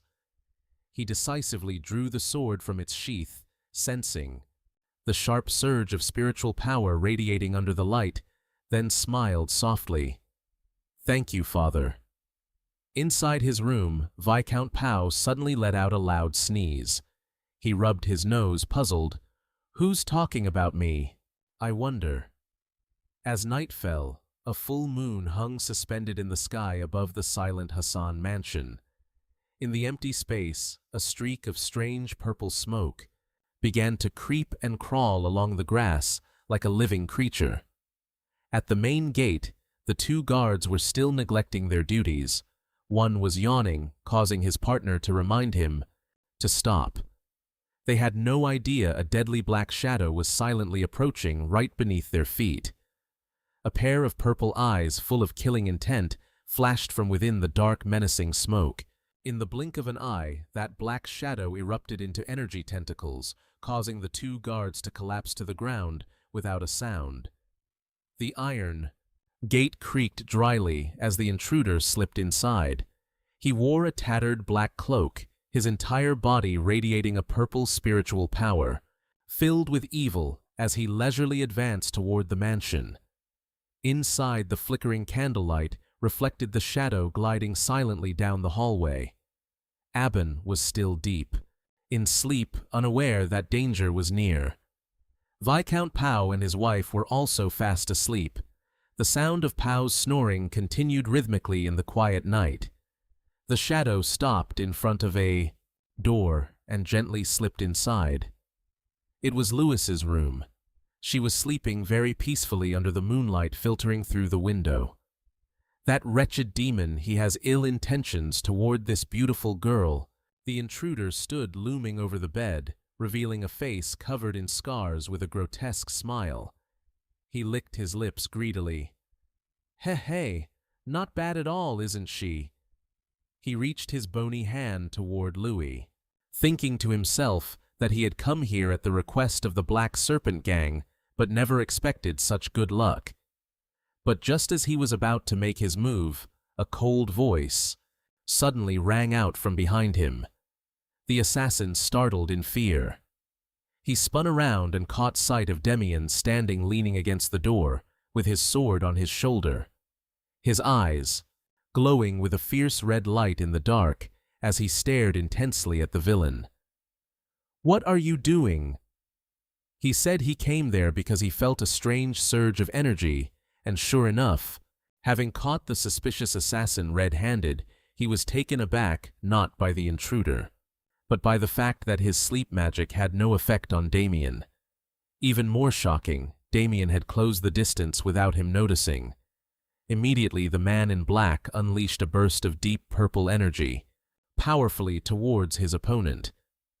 Damien nimbly swung his sword, blocking the attack and creating a small explosion that tore through the room's space. The assassin stumbled back, trembling, and gritted his teeth, demanding, "Damn it! Who the hell are you?" Damien coldly pointed his sword at him. "That's my line. Do you even know whose house you're in?" Seeing the skill of his opponent, the man in black was stunned, guessing, "Could you be Damien Hassan?" A perfect answer. 10 out of 10, go take your seat, he. Damien flatly confirmed. Then he pressed for the intruder's identity and what he had intended to do to his sister. Just then, shouts and barking dogs echoed from outside. The servants had been awakened by the explosion. Realizing the situation had turned unfavorable with so many people rushing, the assassin decided to retreat. He turned into a wisp of dark purple smoke and bolted toward the window. To Damien's astonishment, he shouted for him to stop, but the stranger had already escaped. Damien rushed to the window, watching the smoke dissolve into the silent night. He clicked his tongue in frustration as he saw that he had gotten away. But at that very moment, he caught sight of a strange mark and muttered suspiciously, Damien looked on in shock at the residue left by the window. This energy, this morning, the next day at the stables, the servants were screaming in panic. This is bad. What are we going to do?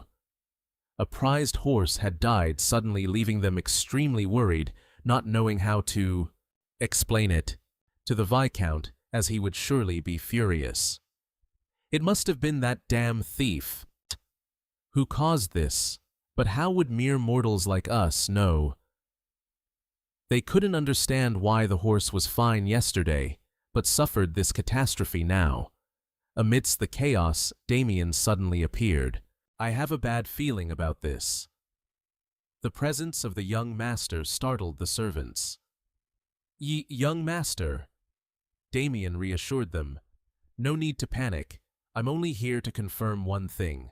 I won't hold anyone responsible. Just let me have this room. For a moment. Damien placed his hand on the horse's carcass, silently realizing that the trace of the energy he lost last night had led him here. The chilling energy radiating from it made him certain without a doubt this chilling energy was definitely dark mana. He realized the intruder from last night was a dark mage. Seeing his father and mother still fast asleep, Damien told himself there was no need to worry them with this. Following the trail of deep purple dark mana crawling on the ground, Damien crossed the fields and ventured deep into the dense forest. That deadly trail led him to a dark, gloomy cave hidden deep in the mountains. He knows how to pick a hideout, doesn't he? I looked everywhere. Inside the dark cave filled with vials and potions, the dark mage laughed sinisterly. Heh. The Black Snake gang leader is such an idiot. He actually gathered everything I asked for. He was smug about deceiving them with lies about casting spells, when in reality he only wanted to obtain ingredients for his dark experiments.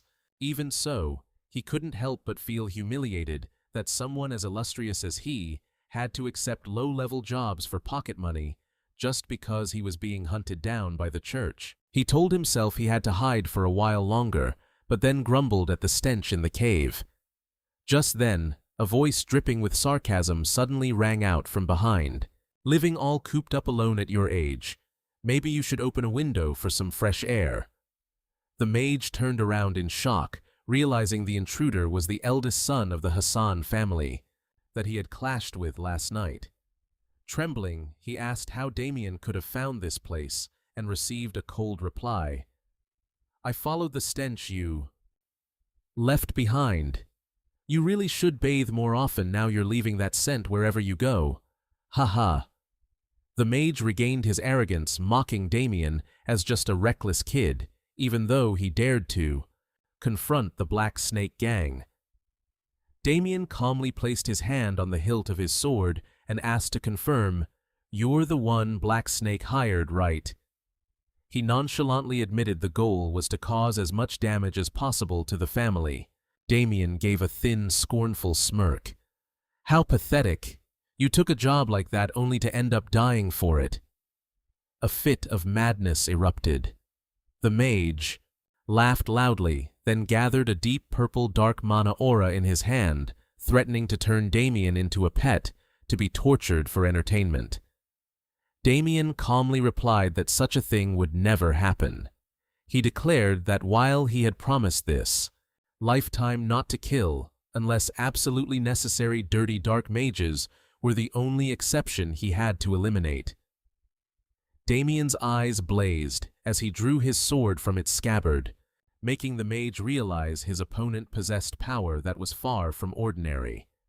Sensing the threat, he screamed, "Then die," and frantically unleashed a barrage of magic circles, Attacking head-on despite the surrounding purple mana explosions, Damien bravely charged forward, swinging his sword with a powerful strike that tore through space, beating him to a pulp this time. "Take that, you nasty, dirty, unwashed freak! Louder, louder, louder!" the dark mage exclaimed in horror. "He's too fast!" As Damien closed in with unimaginable speed, one sharp sword stroke tore through space, leaving a trail of deep purple energy and forcing the enemy to moan in pain. But then Damien was shocked to realize his body was miraculously regenerating itself. He whispered to himself, "Is this the ability I saw at the mansion?" Looking at his opponent's grotesque smile, Damien determined, "This guy is much stronger than I imagined for someone doing cheap mercenary work." The mage laughed haughtily. "Ha ha, that attack didn't even scratch me." Damien's eyes blazed with murderous intent. He coldly declared, "In that case, I'll slash you until there's not a single piece left." Immediately, he unleashed a barrage of consecutive strikes, creating silver rays of light that tore through the dark smoke surrounding his enemy.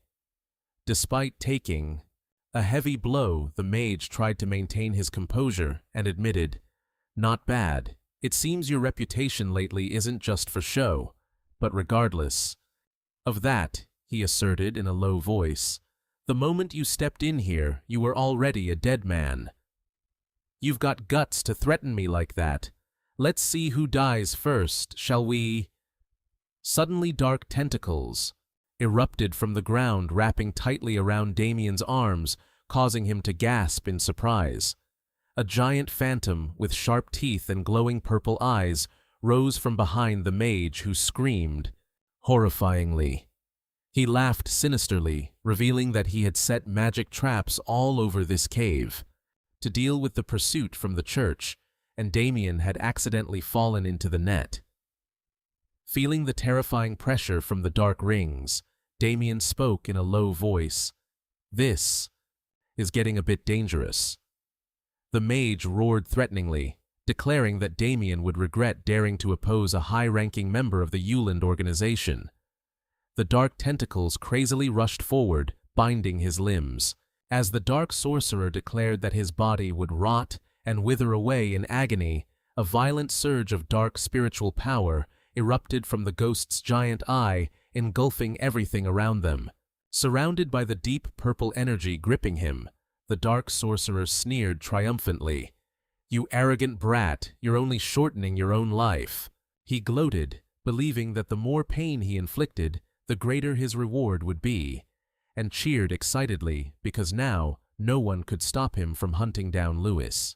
Amidst the web of dark magic, Damien remained completely calm, thinking to himself, "A decomposition curse, huh? Well, isn't that a surprise? You filthy old geezer." But the very next moment, the sorcerer's face twisted in sheer horror as he saw Damien calmly walking out of the dark energy flow. He stammered in terror, How are you unaffected? How much do you even know about dark magic?" Damien smirked, responding with a challenge, "Maybe you should guess." Deep down, however, even Damien couldn't help but be amazed as he looked at the glowing mark on the back of his hand, wondering why he still retained the power from his previous life in his current body. Painful memories of the past flooded back to where Ashley Dogo stood before a massive container radiating that deep purple spiritual power. He passionately exclaimed, "This is true power, also known as the strength of the gods." The skeleton sorcerer looked down at the knight kneeling at his feet and called out, proudly, "My death knight." Dogo declared that he had given Damien the strongest body and infused him with the most powerful magic, but even that was not enough to satisfy him. He was ambitious, wanting Damien to become the sword and the ultimate embodiment of evil he had ever possessed. With red malevolent eyes, Dogo channeled dark spiritual power into his palm and declared he would grant Damien this ultimate power as well, to turn you into an unstoppable weapon of destruction. So it followed you through reincarnation. Seems like you got quite the deal, huh? a brilliant purple light erupted violently. "Ashley," Dogo roared triumphantly. "This is power!" He channeled all his magic into his palm, making the surrounding space shake violently. Damien groaned in pain as he had to take in the overloaded energy. Even Dogo admitted in astonishment, truly an incredible strength. The skeleton sorcerer placed his hand full of spiritual power on Damien's head, forcing him to endure the brutal assimilation process. Damien screamed in agony, his eyes glowing pure white, as the dark power tore through his body, creating an energy explosion that shook the sky. Witnessing his masterpiece take shape, Dogo said with satisfaction, "Finally, I have achieved it. That is the power of the gods, the ultimate strength that helped Damien transform into an invincible war god." He stood tall amidst the ancient magic circle, shining brightly, his body covered in battle scars, but radiating the terrifying pressure of a true Death Knight. After enduring so much pain, finally, the Death Knight was born. Back to the present, Damien looked at the mark glowing on the back of his hand and confirmed to himself, "No doubt about it, this is the power of greed. The very power I possessed when I was a Death Knight. I thought I had lost this strength after regressing, but I never expected it to reappear, exactly when I was in the tightest spot." Without a second of hesitation, Damien channeled his energy and unleashed a lightning-fast kick, shattering all the dark chains. The powerful attack knocked the dark sorcerer far away, causing him to fall pathetically. Damien coldly approached, held his sword to the sorcerer's throat, and ordered, "Now give me your answer." The sorcerer could only tremble in extreme fear, stammering, in terror. "How did you survive my spell?" Damien rested his sword on his shoulder and replied nonchalantly, "Well, doesn't everyone have a trump card or two?" Before the stunned dark sorcerer, he narrowed his eyes, remembering, "And that guy said he was a high-ranking member of Yulun, right?" Damien silently searched his memories about Yulun, an organization specializing in assassinations using wicked dark magic that he had heard of. He realized that was why his opponent possessed such formidable strength. So, they are mercenaries who kill for a living. The sorcerer gritted his teeth, worried. A trump card, huh? He sensed something was wrong and told himself to finish this fight quickly before things got worse. He growled, "I intended to save this move. For when I face the church, but it looks like I have to use it now." Damien sarcastically asked, "Does he have a trump card too?"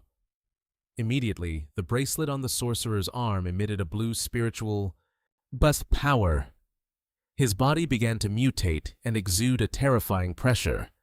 Damien was shocked to feel the massive amount of dark mana pouring out. Quite a lot of dark mana. So that bracelet was definitely for storing and hiding mana. From behind the sorcerer, a giant demonic entity with dozens of glowing eyes rose up, roaring horribly. He roared triumphantly, "Even if you manage to break my magic, there is no way you can withstand this power. Be burned and die in eternal hell." A giant blue flame erupted, swallowing Damien in an instant. This time, it wasn't smoking him out. It was going to roast him alive. Seeing the attack land, the sorcerer laughed insanely. "It's over. He's been scorched by the hellfire, the fire that burns forever, even after death." However, from within the sea of flames, Damien's voice suddenly rang out cold as ice. "You've misunderstood something very serious." The sorcerer stared in shock to see Damien, still safe and sound amidst the raging fire. He explained in a low voice, "The power of greed isn't for nullifying magic. The power of greed isn't for nullifying magic, but for absorbing all dark mana." Damien's declaration caused the dark sorcerer to completely break down. He tremblingly uttered in sheer terror, "Power? Why does someone like you have such terrifying strength?" Faced with his opponent's shock, Damien only responded coldly, That's none of your business. Just consider it me having better gear." He stepped forward decisively, his killing intent soaring. In his heart, Damien felt an indescribable sense of annoyance. It was truly frustrating to have to use the power granted by the one he hated most. However, to defeat the enemy before him quickly, he knew he had no other choice but to unleash the skill of a Death Knight. Witnessing the spiritual power covering the sword, the sorcerer realized in horror. That's Aura Blade. That's a sword technique only reserved for those who have reached the realm of Swordmaster. How can he do that? He screamed in despair. Wait, wait! But Damien decisively swung his sword, unleashing his ultimate technique, soul-severing slash. The strike carried destructive power, tearing through the space right in front of him, swallowing the dark sorcerer and leaving him just enough time for one heart-wrenching scream before he was completely defeated. The earth-shattering collision created a massive explosion rocked the entire cavern, sending rocks and debris crumbling down amidst a thick cloud of smoke and rubble. Damien coldly stepped forward, pressing the tip of his sword against the defeated man's face. He offered a final choice, his violet eyes icy. "Tell me what I want to know before you die, and I'll make it quick." Filled with killing intent, he growled his order. "Now tell me where the Black Serpent is hiding." A horse-drawn carriage rolled across the stone bridge, carrying Damien and Victor back to Landwark. In the bustling commercial city, Victor couldn't suppress his curiosity inside the carriage. "Young master, what now? Why are you so set on coming back to Landwark?" Damien, calmly flipping through a book with a grotesque demonic face on the cover, he smirked. "My most loyal servant Victor. If you truly want to follow me, then keep your mouth shut, or I'll stuff a sock in it, so deep your teeth and lips will get all jumbled up." Seeing his master absorbed in the pages, Victor curiously asked, "What are you reading so intensely?" Damien held up the book and nonchalantly explained, "This is a grimoire of black magic I acquired after killing that dark sorcerer." Even though Victor admitted he was an illiterate fool, he still warned nervously that a dark magic book was incredibly dangerous and impossible to handle. However, the boy's attention was suddenly distracted by a foul, overwhelming stench spreading through the air. What on earth is that smell? Since they first arrived and stepped onto the street, Damien had been carrying a sack, leaking a strange purple liquid, thick and mysterious. He called his servant over. "Victor, there is something I need you to do for me." Realizing the stench was coming from that very bag, Victor trembled and asked, "What's inside Damien?" Damien replied casually with a sentence that made the listener's blood run cold, "A human head."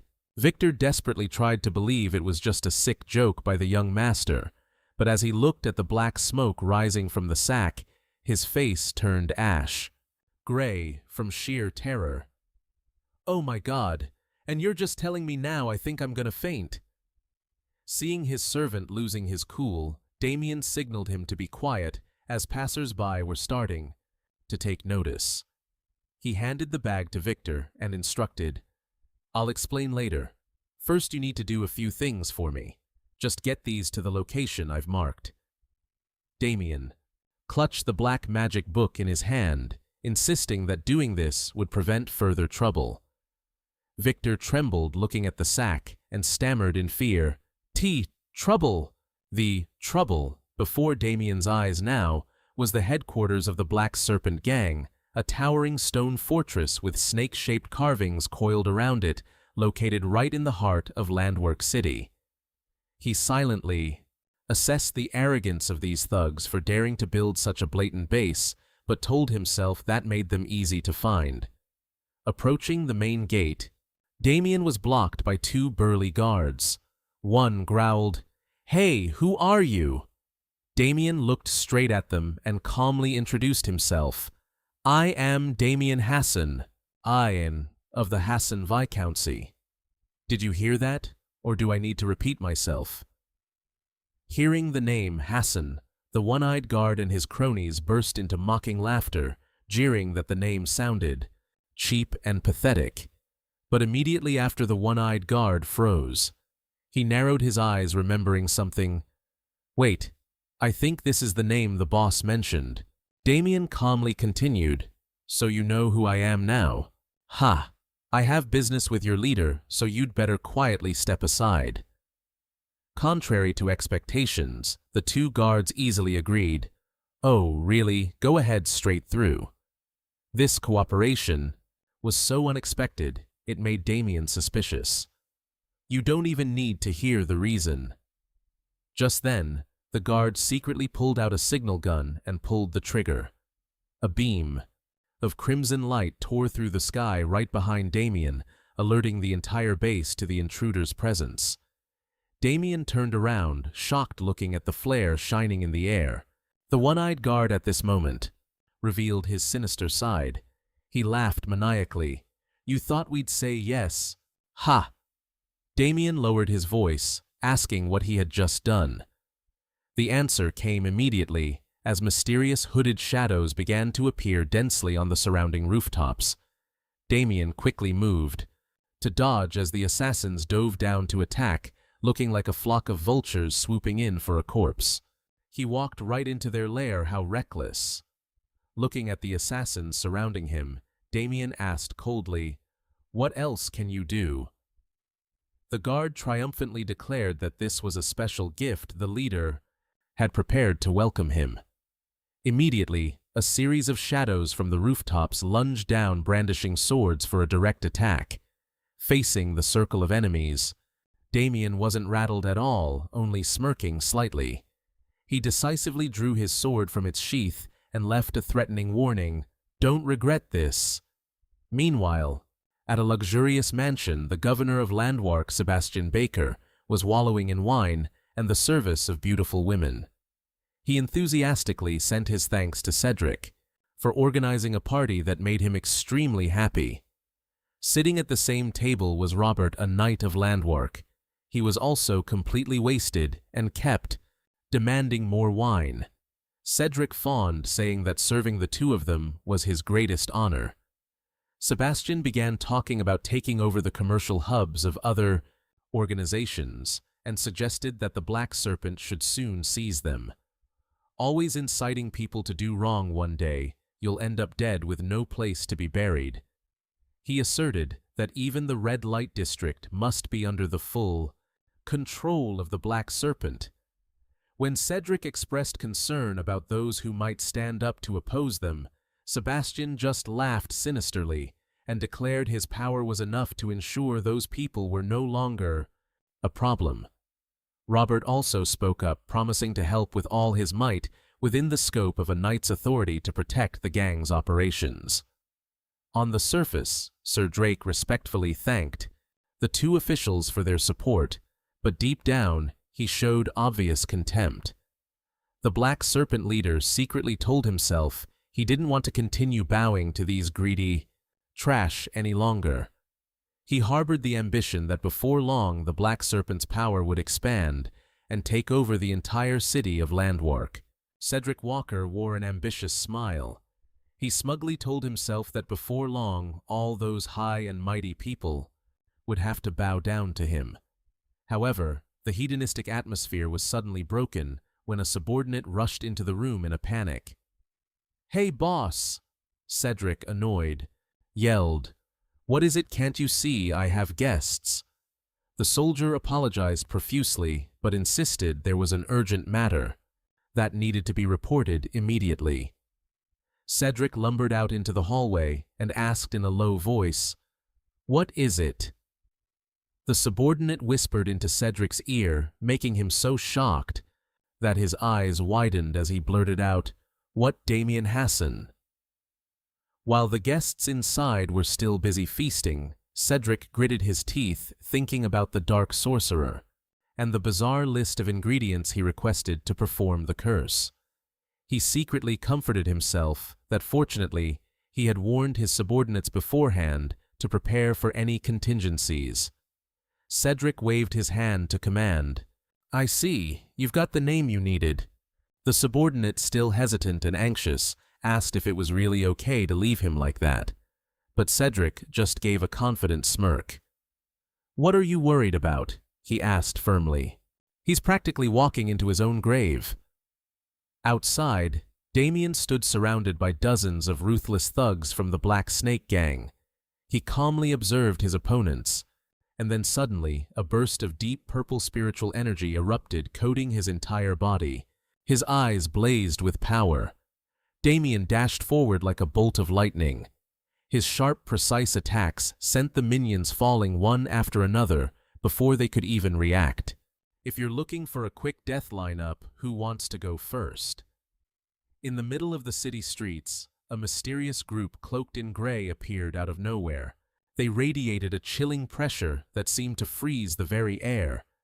Their eyes glowed a bright, piercing blue beneath their hoods as they silently observed the chaos. The leader smirked with a hidden meaning. Well, a few people owe me a favor, so what is there to worry about?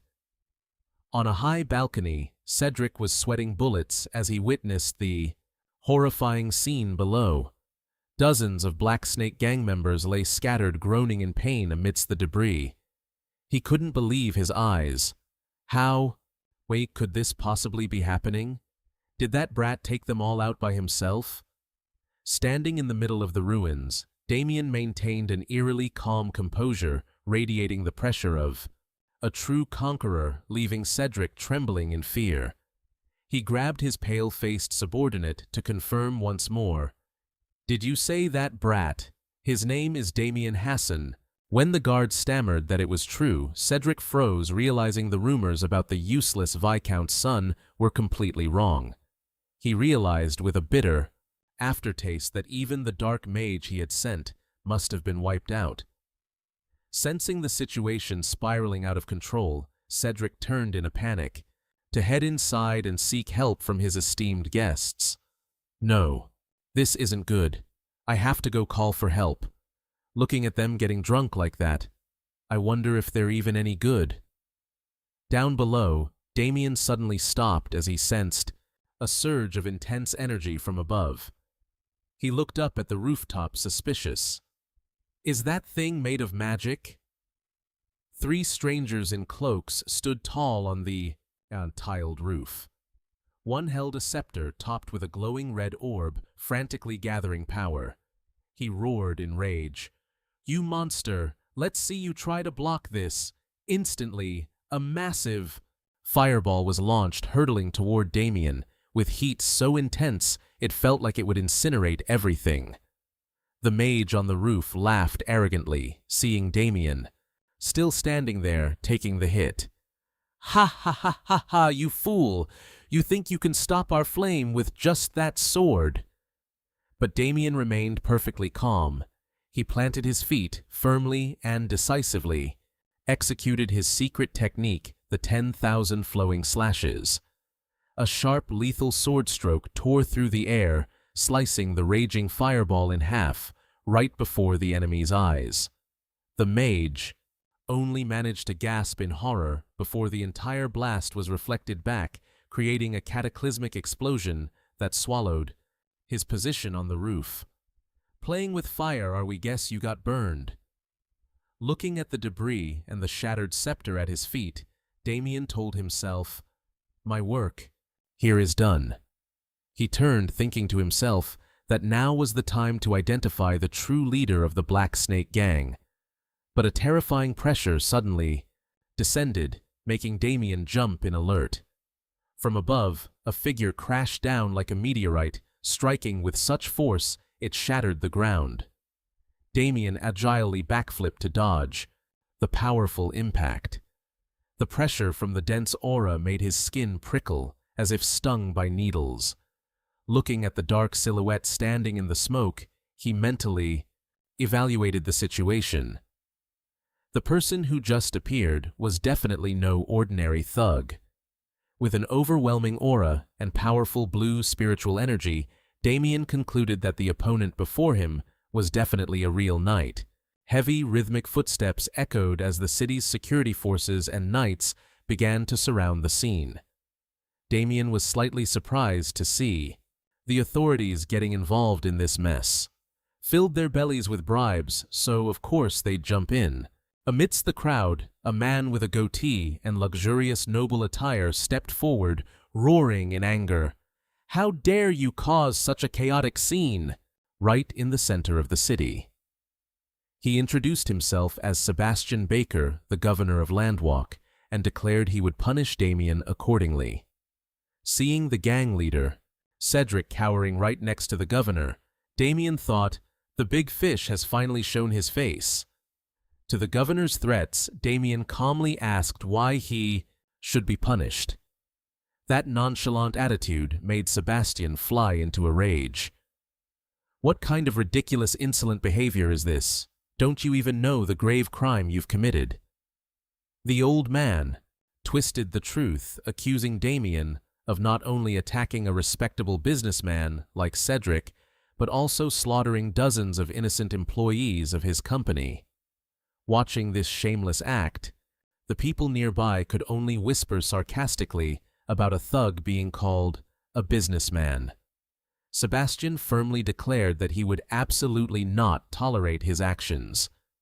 Cedric, standing by his side, wore a smug, wicked smile, confident that no matter how ruthless Damien was, he couldn't touch someone protected by the governor. Damien didn't care for the old man's nonsense. He looked straight at Cedric and cracked his knuckles. Click, click.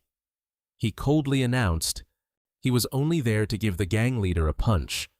Cedric's eyes widened in shock at the young man's insolence. This guy is totally fearless. Damien smirked, realizing the Black Snake Gang and the city government were so tightly intertwined that they practically worshipped each other. He didn't hesitate to mock the governor. "You're a funny guy, governor. Even trash like him you call a respectable businessman." This attitude made Sebastian explode, demanding, "Dios." Damien shut his mouth and kneeled to apologize for a lighter sentence. He ordered the guardian knight to take action.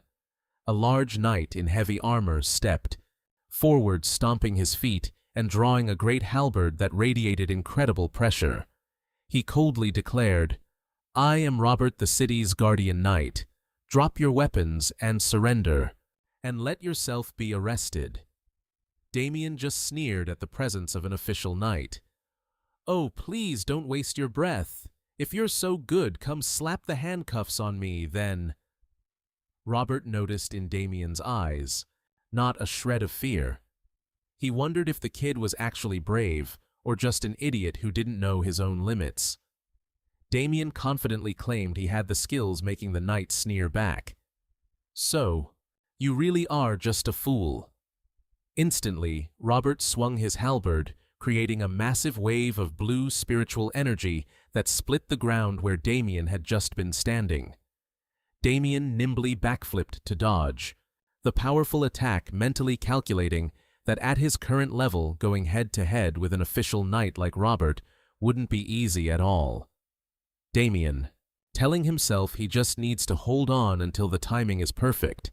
Robert lunges with terrifying speed, landing a heavy blow that sends Damien flying, despite his best efforts to block it. A numbing pain radiates through his arm, leaving him stunned by his opponent's strength. As Damien scans the area, he wonders to himself, "Is she still not here yet, Robert?" Suddenly, she appears right behind him with a cold warning. "Where are you looking? You're too distracted. You're going to get yourself killed at this rate." Robert's speed is too much for Damien to react to in time. He barely manages to lift his sword to deflect the lightning-fast slash, coming down on his head, triggering a massive energy explosion. But just in the nick of time, a colossal weapon falls from the sky, slamming into the ground with a violent tremor that halts the battle. This powerful intervention leaves the guards and civilians around them staring in sheer shock. Robert stumbles back shaken and demands to know if there are any other accomplices. From high above, a woman with silver hair and majestic gleaming white armor descends. Her presence radiates an overwhelming brilliant blue holy aura that makes the city knight tremble as he recognizes the unmistakable silhouette of a holy knight. Seeing reinforcements have finally arrived. Damien flashes a smug smile and chides, "What took you so long?" Just then, Victor rushes in frantically with two hooded strangers. The boy shouts out in joy, "Young master, I'm here, I've arrived." He waves his hands excitedly as he runs, thrilled to have finally brought help to save his master. This guy is actually pretty useful aside from being a total chatterbox, he thinks. Sir Drake freezes in terror, realizing the presence of a holy knight right before his eyes. A holy knight. Here. He breaks into a cold sweat, realizing the church has officially intervened. A sense of overwhelming dread consumes the Black Serpent leader as he wonders if the secret about his dealings with dark mages has been exposed. Meanwhile, Victor rushes to Damien's side, asking anxiously, "Oh, young master, are you all right?" Ignoring his concern, Damien pinches the servant's cheek and snaps, No, I'm not all right at all. I was waiting until I was fuming. Do you want to get fired?" "Huh." Looking at the imposing figure of the holy knight ahead, Damien feels satisfied that at the very least, Victor successfully carried out the mission he assigned him. Earlier, Victor had enthusiastically assured his master, "Of course, if there are no other issues, just leave all the orders to me." Victor really... Back to a few hours ago at a branch of the majestic church, priests were reverently conducting a ceremony beneath brilliant stained glass windows. Amidst the tranquil space, a nun startles and turns around upon sensing someone rushing in. Victor, panting, asks to confirm, "This is a branch of the cathedral, right?" Seeing the boy's frantic state, the nun approaches gently. "Yes, is something the matter?" Victor hurriedly presents the evidence following his master's instructions. "The young master told me I had to bring this to the church as fast as possible." He shakily produces the evidence he gathered, insisting these are proof that someone is colluding with dark mages. The nun can't help but be shocked. She lowers her voice and asks, "May I see that?" The moment she touches the evidence, she detects a dark energy weak, but undeniably clear. She confirms, this is definitely dark magic. But when she spots the strange lotus symbol carved onto the evidence, her eyes flicker violently, recognizing a truth far more terrifying. With a look of deep suspicion, she walks toward the bag Victor brought, wondering, could it be... She gently opens the sack, revealing the remains of the dark mage inside.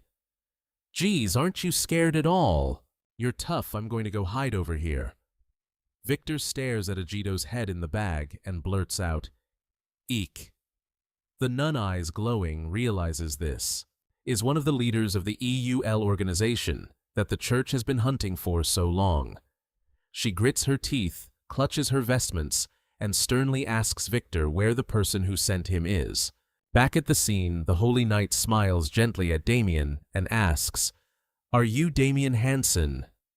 Damien immediately changes his attitude and calmly admits, "Yes, that's me," leaving Victor stunned by his master's lightning-fast change in personality. The holy knight declares that the church has obtained all the evidence, and the cathedral will handle this matter directly. Damien completely agrees with that decision. Witnessing the church's intervention, Governor Sebastian and the leader Cedric can only tremble, asserting that they will not interfere and will let the cathedral take action. The holy knight bows slightly, thanking them for their forced cooperation. Damien feels satisfied, thinking everything is going exactly according to plan. With the protection of the holy knight in the eyes of the public, the cathedral is a sanctuary of those who dedicate their lives to serving God, always merciful and charitable to the people. However, when faced with heresy and demons, they become fanatics willing to sacrifice their very souls to eradicate evil without a moment's hesitation. The pioneering and powerful warriors of the cathedral are the holy knights. Damien is confident, because now these powerful fighters are on his side. Before the crowd, the Holy Knight proclaims loudly, "Listen to me all, soldiers and citizens. The Church has received a report that someone has been colluding with a wanted dark mage and is currently in Landmark. This news leaves the public in shock. They whisper and gossip in disgust about who would dare to do business with those filthy mages. The people here are pretty sharp, huh? Not blindly following bad guys." The Holy Knight proclaims, "Therefore, while we investigate those involved, the Church will temporarily take over the administration of this city." This shocking decision leaves Governor Sebastian reeling and protesting. "Whoa, what? What do you mean by that? Landmark is a city granted autonomy by the kingdom. He cannot accept the Church wanting to rule the city right while he is still here." But the female knight coldly retorts, "Governor Sebastian eradicating heresy is God's will. The authority of the Church transcends that of the kingdom." Faced with this official threat and his complaint, her eyes suddenly become sharp and murderous. She continues dealing a death blow to the city's leaders. "You, Nidiwo, and your knights are the primary suspects." Robert breaks into a cold sweat and stammers, asking why they would have to cooperate with a dark mage. The Holy Knight points directly at Cedric and declares, "That man is the one who hid and abetted the dark mage. Just sheltering someone like that is suspicious enough." Her cold gaze makes them both tremble with fear. Sebastian turns to Cedric in a panic. "Cedric, is this true?" The Black Serpent leader at this moment. Sweating bullets, he desperately tried to deny everything, claiming it was all absurd. "Stop making excuses and come quietly. We have clear evidence. You'd be speechless if you saw it. You old windbag, we have all the proof we need right here. And you're still trying to deny it." The Holy Knight held up the dark magic grimoire that Damien had recovered and declared, "This book records everything. Everything Cedric Walker bought, and where he bought it for that dark mage. Not a single item is missing. I'm certain that if we cross-reference this with the store ledgers, the truth will come out immediately." "Who's lying?" Cedric gritted his teeth, seething with hatred for the wretched mage who had written everything down, even as he tried to claim it was all a misunderstanding, and swore he had no ties to that mage. But the Holy Knight cut him off firmly. "We will clarify that during the investigation." She coldly ordered the soldiers to take him away immediately, along with Governor Sebastian. Governor Sebastian and their leader Cedric were dragged away in disgrace. Sebastian screamed for the guards to get away from him, but it was useless. Cedric glanced back at Damien, who was standing there with his arms crossed, looking smug alongside Victor. He realized with bitterness that the bastard had planned everything from the start. Meanwhile, the governor didn't stop, fearing what the fanatics of the Church would do to him. He gritted his teeth, trying to find a way to escape, but the cloaked knights had blocked every exit. "There's no escape. Nowhere to run, you cunning old man. Want me to smack you?" Seeing the situation turn sour, Cedric shouted excitedly, trying to rally an ally. "Lord Robert, are you just going to accept defeat?" "Niku, like this. These bastards are going too far, even daring to frame you." The provocation from the Black Snake boss made Robert freeze. His eyes darkened with calculation, and a sinister smile appeared on the lips of his guardian knight. He thought to himself, "I guess if I just let them take me, I'm dead for sure." Instantly, Robert erupted with blue aura, snapping his shackles, and bolting like a wild beast out of a cage. He grabbed his great flail and roared madly, "I'll kill you and escape." The flail, carrying 1,000 pounds of force, tore through the air, crashing straight toward the Holy Knight.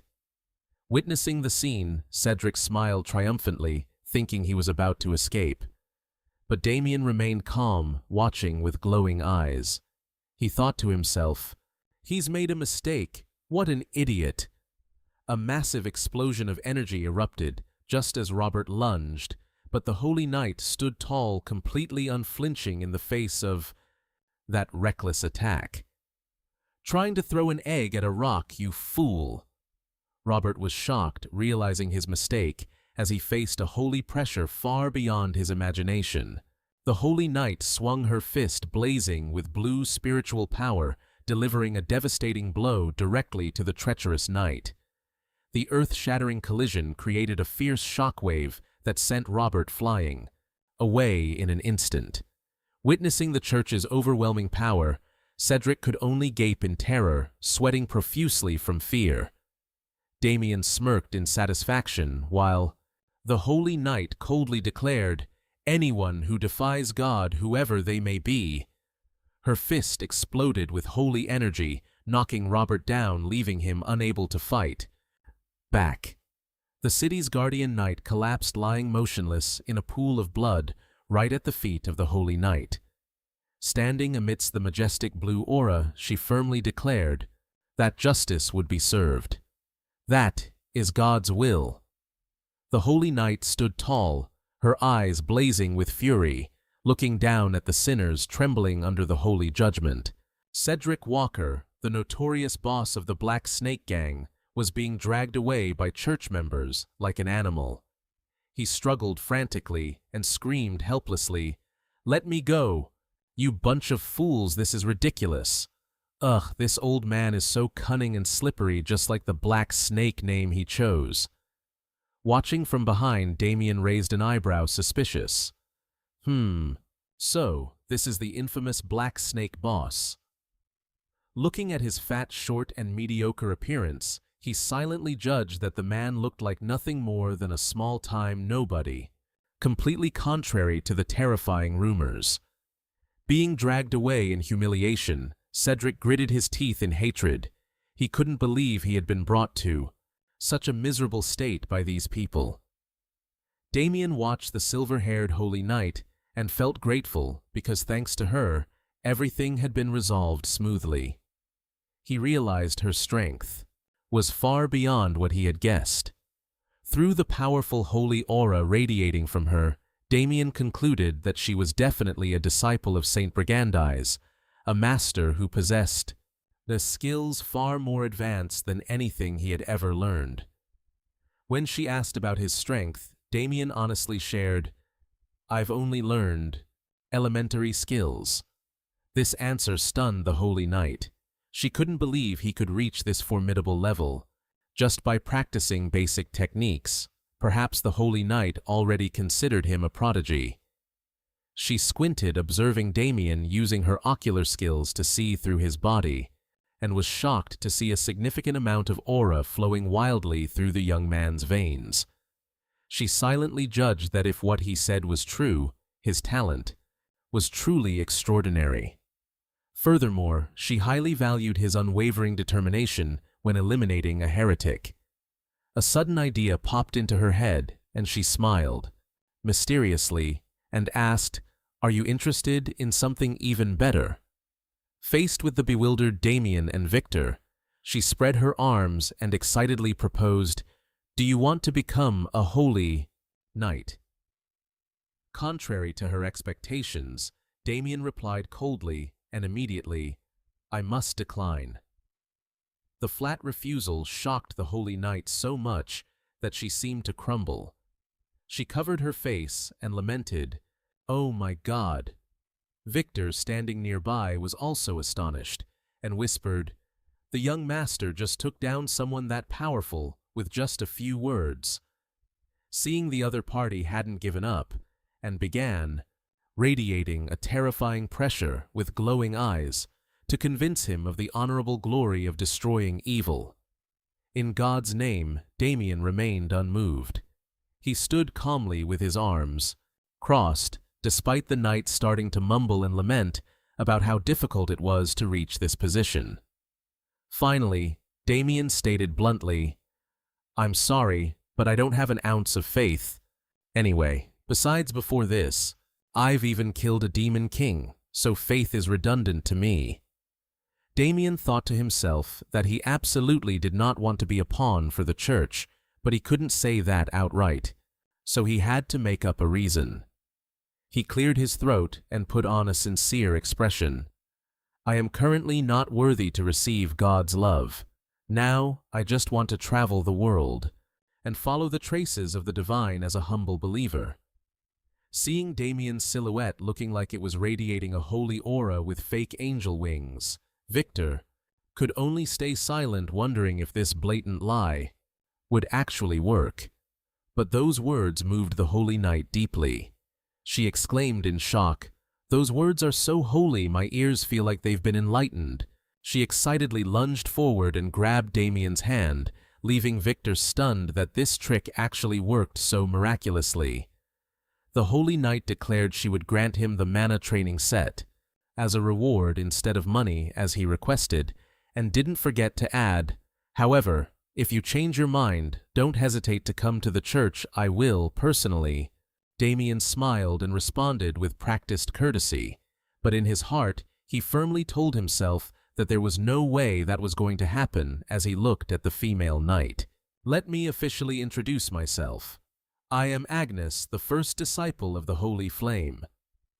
Realizing she was the talented individual acknowledged by the master, Damien replied politely, "It is a great honor to meet you, Agnes." Having talked for a while, he finally learned her name. After resolving the matter with the church, Damien turned around and asked, "Now can I go take care of my own business?" "Sure." Agnes casually gave her permission. "Do whatever you want." But she was curious about what he would do next. Damien walked silently toward the gang leader Cedric. As he was being dragged away in chains, Cedric saw the menacing figure approaching from behind. He turned around, panicked, and shouted, "You little brat!" He tried to let out one final threat, but Damien was fast as lightning, burying a punch with the weight of 1,000 pounds into the fat belly of the black snake boss. The heavy impact made Cedric cough up blood and collapse to the ground, while Damien casually remarked, "Your belly is really soft. It's like kicking a cushion." Cedric, in agony, gritted his teeth and cursed, "You bastard!" But before he could finish, Damien followed up with a relentless barrage of strikes. The gang leader's desperate screams echoed through the streets under the silent gaze of Agnes and Victor. After venting all his anger with those brutal, merciless blows, Damien exhaled in relief. He stood tall in the middle of the scene, looking down at his enemy sprawled on the ground, and told himself, "Now I feel so much better. Satisfied yet, young master. Watching you wrestle with that pile of lard, I bet he's practically ground meat by now." Hey, Victor asked with concern. "Young master, it's all over now, right?" Damien smiled confidently and replied, "Yeah, it's over." But deep down, he wondered if everything could really end that easily. Meanwhile, at the Marquis's mansion of the Leon Bloom family, the atmosphere was becoming incredibly tense. Marquis Holland. Leon Bloom kicked the door open in a rage and roared, "Erwin!" Inside, Eugene was curled up, shivering uncontrollably under thick blankets. Seeing his father appear, he stammered in shock, "Father!" Holland rushed over and grabbed his son's shoulders tightly. He asked in distress, "What happened, son?" Erwin still hadn't shaken off the absolute terror. He stammered, That bastard. He tried to kill me. He held a knife. No, it was a sword pointed right at me." Looking at his son, who was always so cheerful, now reduced to such a pathetic and terrified state, Holland felt his chest ready to burst with rage. Who wouldn't be heartbroken to see their child in pain? But wait, hold on, for a second. Was his son actually behaving himself? He whipped around and demanded, "What happened? Speak clearly. Who dared to do this to my son?" Faced with the Marquess's fury, The guard trembled and reported, It was Damien from the Hassan family, sir." Hearing that name, Holland gritted his teeth and roared with disdain. "What, that lowlife Hassan dared to lay a hand on my beloved son? I am certain that a nobody like Damien must have used some cowardly and dirty tricks to be able to hurt my son." A fierce rage erupted. Holland's face contorted, his eyes burning with murderous intent. He screamed, ordering his men, "Send people to the Hassan territory right now. Drag that dog here." Just as the storm was about to break, Agnes and her night squad suddenly appeared at the Hassan mansion. She introduced herself formally. "Greetings, Viscount Hassan. I am Agnes, a holy knight under the church." In the presence of the formidable church force, both Viscount Paul and Lady Mary Oda couldn't hide their shock. They could only stammer in response, filled with extreme anxiety. Standing behind them, Paul looked at his son with eyes full of lightning. He gritted his teeth, scolding Damien internally. "This brat. Not only did he stir up trouble behind my back, but now he's dragged a fanatic into our home too. You better watch your back, or you're going to get it, heh heh." Paul cleared his throat and said, "Damien already informed us that you would be staying here for a while." Agnes bowed slightly, confirming, "Yes, this is a decision. To facilitate the investigation of the heretics. We hope for your cooperation." Seeing there was no room to refuse, Paul started complaining about the mansion being cramped, and unsure if there were enough suitable rooms to host them. But as soon as Agnes offered a heavy bag of gold as a gift for their hospitality, the Viscount's attitude did a 180-degree turn. He hugged the money bag tight, beaming with joy, and eagerly invited them, "Please make yourselves at home and rest comfortably." Agnes smiled. She turned to Damien. "Damien, I want to thank you again for allowing the investigation team to work here." Seeing her enthusiasm, Damien thought to himself, "Even though I knew she had another matter to ask of me, I didn't expect her to come all the way to my house." Agnes mused that the investigation was very important, then suddenly hesitated. "Can I ask you one more thing?" When Damien asked what it was, she blushed, looked him straight in the eyes, and replied, "About you, Damien." Her true purpose was to preach and recruit him into the church. Witnessing this from afar, Paul and Mary Oda misunderstood and thought the young couple was getting closer, so they kept signaling their support, leaving Damien speechless, thinking to himself that it was absolutely not what those two thought. Already, the old folks are already wanting grandkids. Heh heh. Agnes took out the books she had prepared and handed them to Damien. "These are the mana training books you requested. They were carefully selected." Damien took them surprised.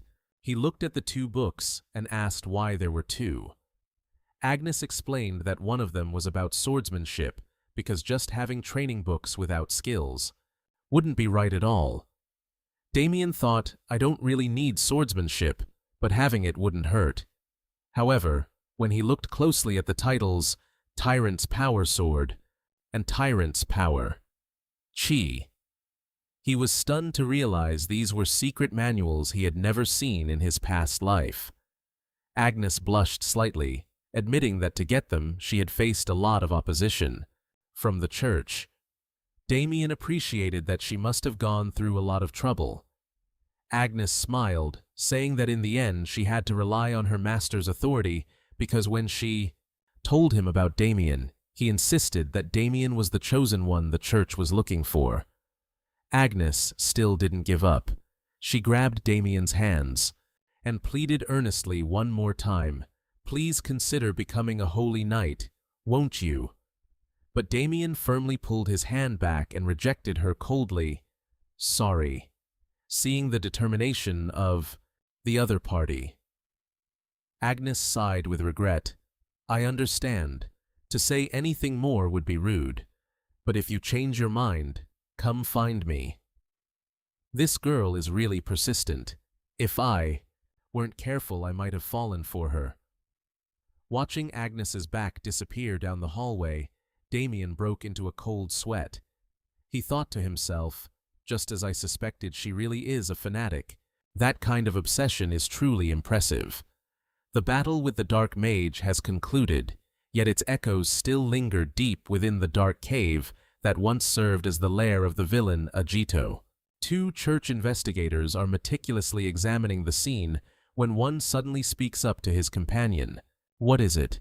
Picking up a torn piece of the deceased's clothing to inspect it, the young investigator asks, full of suspicion, "Don't you find this a bit fishy?" When his partner asks what he means, he starts to analyze. Just think about who Agito was, a high-ranking member of Yulin who had evaded capture multiple times. From the cathedral. Even if we admit Agito belonged to the curse user faction and was weak in close-quarters combat, I still can't believe such a seasoned dark mage could be easily killed by some rustic nobleman. The other investigator admits he has the same question, but since Agnes hasn't said a word, they don't know what to do. What now? The investigator truly has a good eye for detail. Just as both of them are about to bring this up for further discussion, a dignified voice suddenly echoes from behind. Startled, they turn around in shock. You two can believe it. Damien Hassan Agnes strolls out from the shadows. She confirms she understands why they are suspicious, but guarantees that Damien did not lie. Even so, the brief explanations Damien gave earlier still made the investigators feel it was completely absurd. He just casually scratched his head and said, "I just dodged and chopped his head off." Reflecting on that nonchalant answer, the investigator is left dumbfounded, wondering, did he really just dodge and kill him like that? Agnes muses, recalling what she saw and heard that day. When his servant brought back Agito's head, even I doubted his skills. Because of that, she had silently observed him. Instead of interfering directly, she witnessed a terrifying scene: Damien fighting dozens of enemies, alone without a single scratch. He completely overwhelmed his opponents with absolute strength, but what shocked the Holy Knight most was the moment he faced magical fire. "If that touches you, you'd be reduced to ashes, right?" Agnes asks. Damien blocked a giant fireball with his bare hands. In other words, he directly nullified the magic. This revelation leaves the two investigators accompanying Agnes so stunned that their faces twist in disbelief. Wait, is that true? Agnes speaks in a low voice, confirming that it is entirely possible, because she has heard that those who reach the level of a swordmaster can block all kinds of attacks, including magic. Although she doesn't confirm Damien is a swordmaster, yet she is certain he is an extraordinary warrior. Agnes's eyes gleam with calculation. Even though her main goal for coming here was to hunt down the Yulin organization, she now desperately wants to take Damien Hassan to meet her master. The two soldiers can only bow their heads in obedience. We understand. Meanwhile, elsewhere, the thunderous sound of horses' hooves echoes across the region. An heavily armed army bearing the lion crest flag of the Leon Bloom family is aggressively marching toward the Hassan territory. If these guys are tasty, let's go get 'em. Truly fearless. Right? Leading the troops is Opie, an apprentice knight who is shouting with excitement because they have finally arrived. Lavender, another apprentice knight walking beside him, wrinkles his nose in disgust. "Hey, Opie, what is that smell?" "It stinks." Opie sneers mockingly. "That's just the distinct smell of cow dung from this backwater place." Lavender complains, fearing the stench will cling to him, and asks to borrow some perfume, but is immediately cut off by a cold shout from Garrick. "Shut up." As an official knight of the Leon Bloom family, Garrick radiates heavy pressure with eyes burning with murderous intent. He stares fixedly at the Hassan mansion, appearing at the end of the road, and confirms in a low voice, That's the Hassan mansion, right? Yes, Sir Garrick. Opie confirms, acknowledging the mission the Marquis assigned was to capture Damien Hassan at all costs. Hearing this, Garrick smirks with contempt. He believes that capturing a piece of trash like Damien is too easy, but that alone is not enough to wash away the humiliation that Eugene and the Marquis have had to endure. His cold gaze stops on an old man walking sluggishly in front. They must be heading to the castle. Garrick speaks arrogantly. "Hey, old man." The old man is startled and terrified, turning back to ask, "Who are you?" when he confirms he lives in Viscount Hassan's mansion. Garrick suddenly draws his sword and swings it in a sharp arc, causing the poor old man to collapse on the spot without even understanding what was happening. He casually sheathes his sword and declares cruelly, "A commoner who doesn't bow when seeing the crest of the Leon Bloom family, that is a grave crime." Despite his subordinates, Lavender and Opie, whispering that perhaps the old man was blind, Garrick remains completely indifferent. He breaks into a sinister smile and calls his two apprentice knights, declaring that he has a truly cruel intention in mind. At the Hassan mansion, Victor is sweeping the yard when he suddenly feels a terrifying pressure descending. Garrick and the Leon Bloom army appear fiercely like deadly ghosts. He harbors the intention of dragging Damien Hassan out by the neck and is ready to slaughter anyone who dares to fall into his sights. At the scene of the ruined cave, the church investigators report to Agnes that because the area collapsed, they couldn't gather as much information as expected. Agnes smiles. Reassuringly, "It's fine, everyone did a great job." However, their attention is suddenly drawn to a strange scene in the distance. What's that? In the middle of an open field, Damien is sitting in meditation on a large boulder.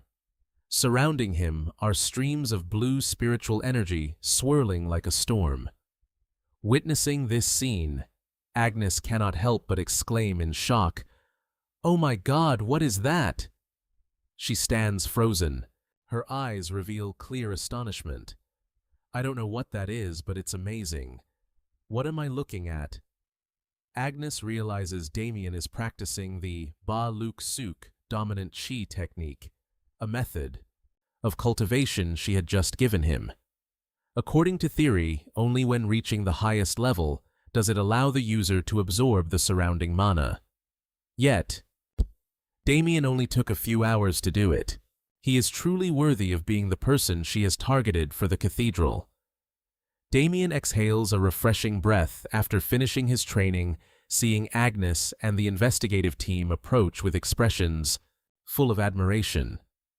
He asks casually, "Are you all done investigating?" Agnes is still stunned and stammers, "Ah, yes." She looks at the young man with a completely different gaze. "Damien, it seems you have improved a lot." Damien replies modestly, "Just a little bit." Looking at the secret manual in his hand, he secretly evaluates. She didn't exaggerate when she said it was hard to find. Even though he was a renowned swordmaster in his past life, this method of cultivation is extremely useful for compensating for the massive amount of mana consumed when using the Ba Luk Suk dominant sword. Thanks to it, he can collect mana faster than any other skill. It could even absorb it directly from the surrounding environment. The two of them stared at each other in silence for a moment, and the atmosphere suddenly grew heavy. Damien suddenly realized the time had passed by so quickly, and he spoke up, "Ah, it's dinner time." Damien was just about to invite her back to the mansion for the meal that was being prepared, but suddenly an intensely sharp killing intent surged toward him, making him freeze. Damien narrowed his eyes, sensing danger as he felt the presence of uninvited guests. "This killing intent, what is it?" he muttered to himself, with a cold expression. "The vermin have arrived." Without a second of hesitation, Damien turned his back decisively and instructed, Agnes, I have urgent business to take care of, so please excuse me. Agnes, feel free to head back. At your leisure. A bright blue aura of spiritual energy erupted around his body once again as he dashed off to face the imminent threat. Those bastards are wrecking my home, huh? Time to wipe them all out. Witnessing that scene, Agnes could only gasp in shock. Whoa, he's so fast. The investigators accompanying her were also left in total shock at his movement techniques. Moving that fast with such a small amount of mana, he must be controlling it with extreme precision, right? Watching Damien's back disappear in the blink of an eye, they couldn't help but wonder just what were this young man's true limits. Meanwhile, at the Hassan mansion, a brutal punch slammed directly into Victor, making the boy cry out in pain. The knight from the Leon Bloom family aggressively kicked him and snarled, "You filthy piece of trash! You dare to stand against me!" He shouted threats while dealing his cruel blows. I said it already. Hand over Damien Hassan. Despite being assaulted and unable to fight back, Victor still tried to shout in defense of his master, "No, you intend to harm him." Hearing the loud commotion outside, Viscount Paul rushed out of the mansion with his servants. The moment the knight saw him, he shouted out to signal his men, There he is, Viscount Paul." Furious, the Viscount yelled, "Stop this at once." Garrick, sitting on his horse, calmly concluded, "You must be Viscount Hassan, then." Ignoring the threats, Paul rushed over to support his servant and asked with concern, "Victor, are you all right?" He was so caring, yet here I am, a spoiled rich kid. Seeing Victor's miserable state, Paul roared in fury, "What the hell is going on here? Why are you knights assaulting a commoner?" Replying to his rage, Garrick mockingly sneered, "Compared to what your mansion did to the Leon Bloom family, this is nothing." He sat tall on his horse, his eyes glowing with evil, and issued a cruel ultimatum. Viscount Paul Hassan, the Marquess of Leon Bloom, demands the surrender of Damien Hassan. Hand him over obediently, and your territory will be spared. Paul gritted his teeth in pain. He knew the Leon Bloom family would surely retaliate, but he never expected them to act in such a savage and brutal manner. Facing the threats from the Leon Bloom family, Viscount Paul realized clearly it was a lie. If he didn't hand his son over, they would certainly turn this place into a sea of fire. Even though he was filled with fear, his fatherly love helped him overcome it all. Paul gritted his teeth and declared clearly, "I will never hand over my son." Garrick immediately ordered his subordinates, "Until that bastard Damien appears, destroy everything." The two apprentice knights of the Leon Bloom family hungrily drew their swords in response. Understood. Seeing such a cruel sight, Paul shouted in outrage, "You bastards, stop right there!" But he suddenly froze when he saw a dark figure slowly walking in from the gate. The two guards were also stunned, blurting out, "Are those vermin crazy or something?" A pitch-black ominous aura shrouded Damien as he walked forward. This strange appearance made Garrick narrow his eyes in suspicion. When did he show up? A soldier blocked his path and shouted, "Who the hell are you?" But the very next moment he was horrified to realize his entire body had frozen as if locked in ice. "Well, what is this? I can't move." The terrifying pressure radiating from Damien made the Leon Bloom Knights only able to gasp in pain. Ugh! Damien calmly stepped past those who were paralyzed, heading straight toward his father, and asked with concern, "Father, are you okay?" Paul wheezed in response, I'm fine, but Victor." Seeing Victor lying motionless on the ground, with his face disfigured from heavy injuries, Damien's eyes darkened, radiating a bone-chillingly cold, killing intent.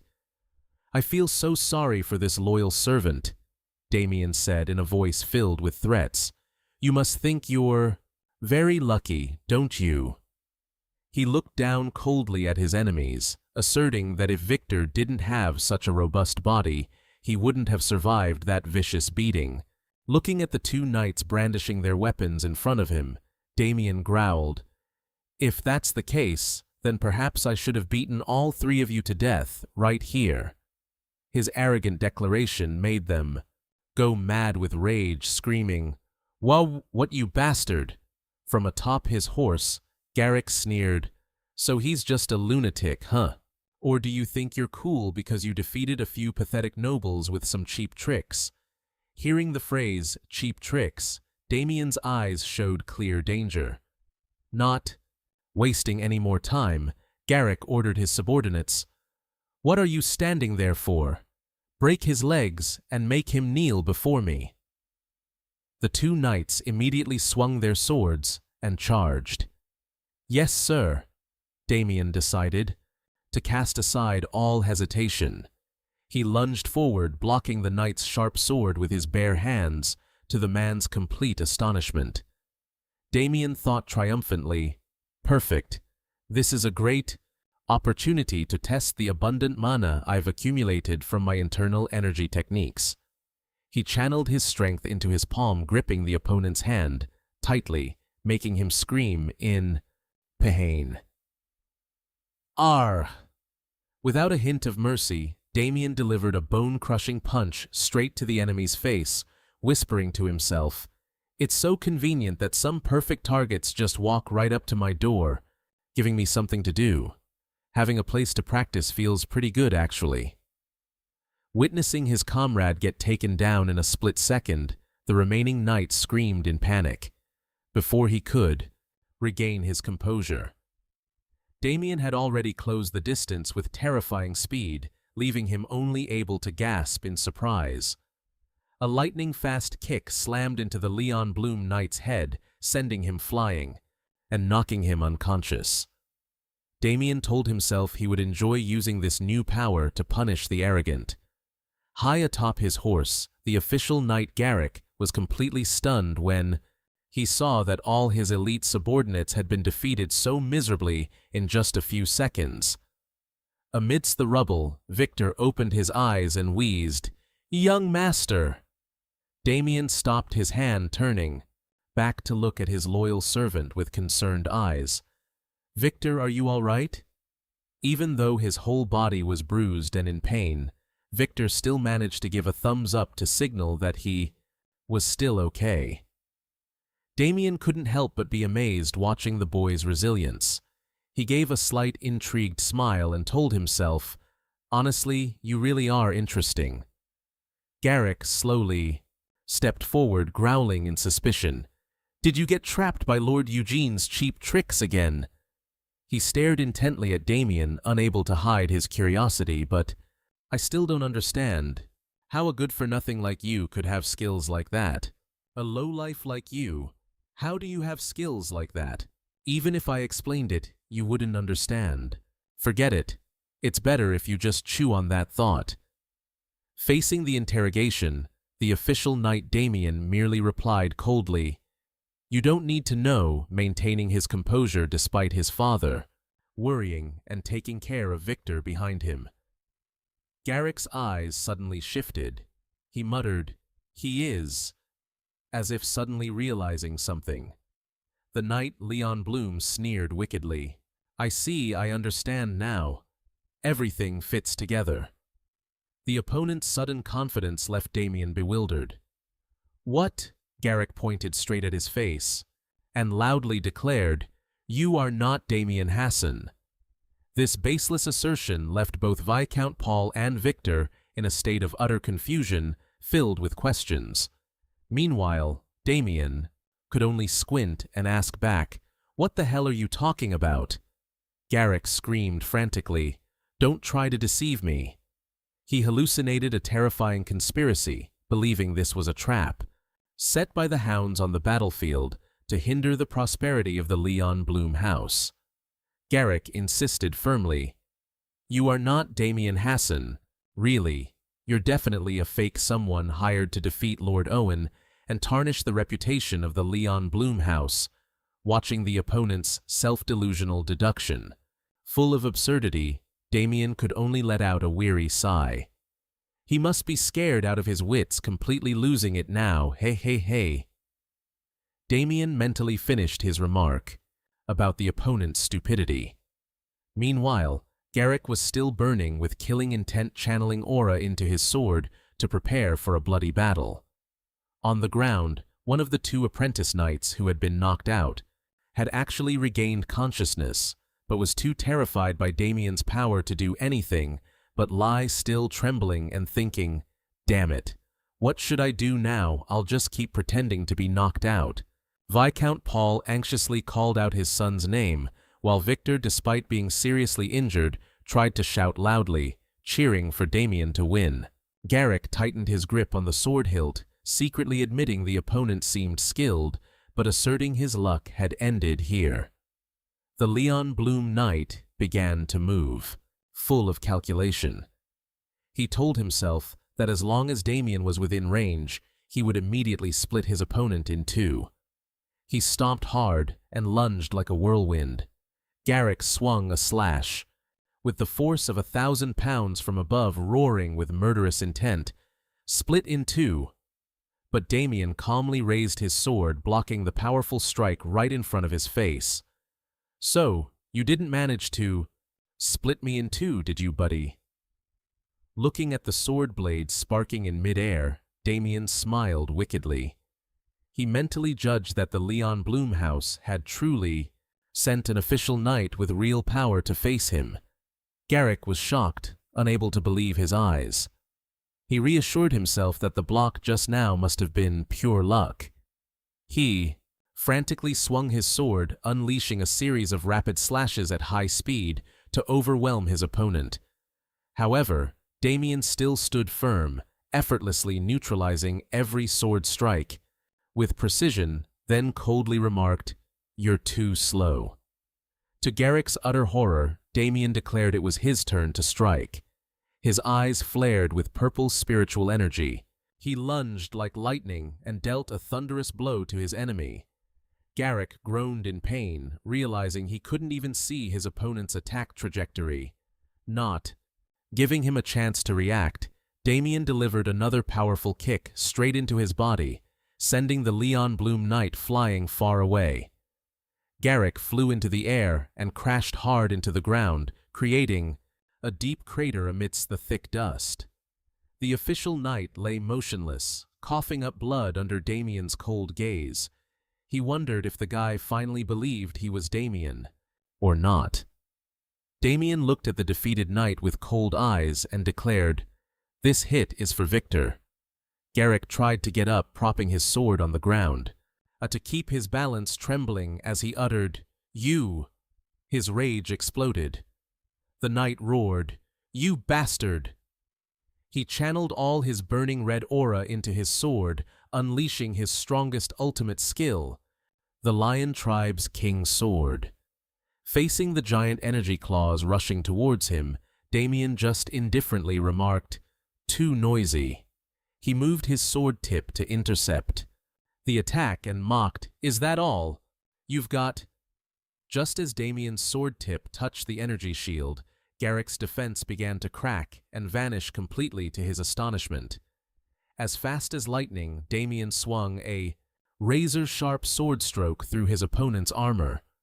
Garrick screamed in agony before collapsing to the ground. "That'll teach you for being arrogant and thinking you're above everyone else. That satisfies me." Witnessing that horrific scene, Viscount Paul and Victor just froze in shock. Victor happily cheered, "We won." Damien gently turned his head to look at his servant. Meanwhile, Garrick was writhing on the ground, grinding his teeth in pain. "Damn it, it hurts so much, must stop the bleeding." Damien calmly stepped forward and pointed his sword at his enemy's throat, making him beg in fear, I don't know who you are, but you won. Please spare me, please." Damien replied coldly, "I am Damien Hassan, you idiot." He looked at the person trembling at his feet and continued, "You should have begged for your life sooner. Don't you think it's a bit too late?" Damien firmly recalled his crimes. "You touched my family and even made my ugly servant look even uglier. And now you want me to spare you." Garrick panicked, kowtowing to apologize. I'm sorry, I apologize for what happened before." But Damien still had no intention of stopping. He asked back with a knowing smile, "And you still don't know who you should be apologizing to? You have to be able to open your mouth to apologize, right? Heh heh." Garrick was confused, not understanding what was happening. Just then, heavy footsteps echoed from behind, making him turn his head in panic. Victor was brandishing a large piece of wood along with Viscount Paul, standing tall with eyes blazing with fury. Both emitted a dark pressure that engulfed the knight lying motionless on the ground. Victor still hadn't cooled his anger after the painful blows.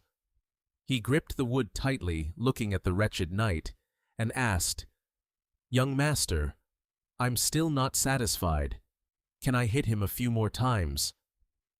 Damien calmly stopped him. "Enough. Any more, and he might die." Refusing to let it go, Victor suggested, "How about chopping off his limbs, then?"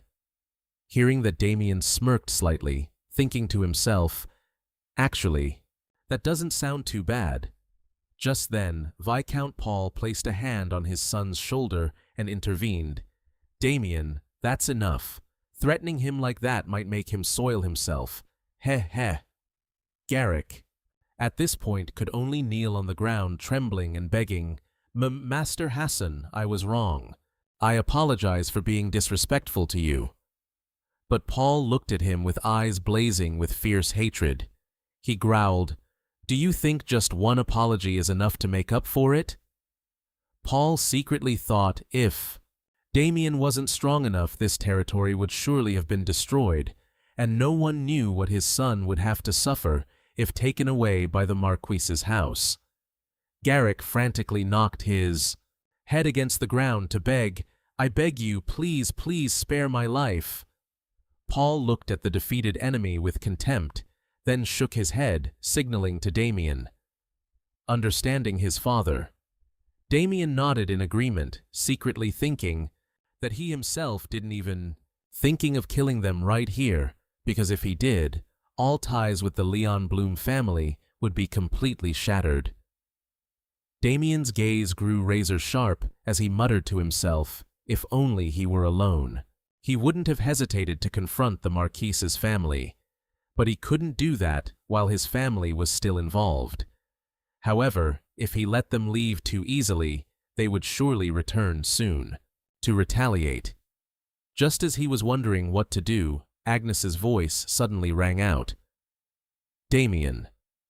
She hurried to the scene and asked with a worried look what had happened. Once she was done, she noticed he seemed quite relaxed. Damien looked at Agnes, who was approaching, and an idea suddenly crossed his mind. Wait, surely she could help him this time. He realized that the presence of a holy knight was the key to resolving this mess with the Marquise's family as smoothly as possible. Agnes pondered, observing the scene, then gave a slight nod. "So, that's how it is." Understanding Damien's concern, Agnes offered on her own, "If you're worried about that, perhaps I can help." Damien was surprised and asked what she had in mind, and Agnes smiled slightly. Confirming she had a plan, she declared in front of Viscount Paul and his son that thanks to the immense support of the Hassan family, the church was able to defeat one of the top leaders of the Uland organization. Therefore, she proposed a groundbreaking idea. We can designate the Hassan family as an allied family. Damien cheered with joy because he knew for sure that once they became an official ally of the church, his family would escape this political crisis. Behind them, Victor naively asked Viscount Paul if becoming an ally of the church was really that good. Viscount Paul, however, just stood there in silence, hoping this wasn't just a dream. This was no different than winning the lottery, not wanting to miss this once-in-a-lifetime opportunity. Damien immediately gripped Agnes's hands, wearing a sincere expression. "If it's not too sudden, could you agree to this proposal before the initiative?"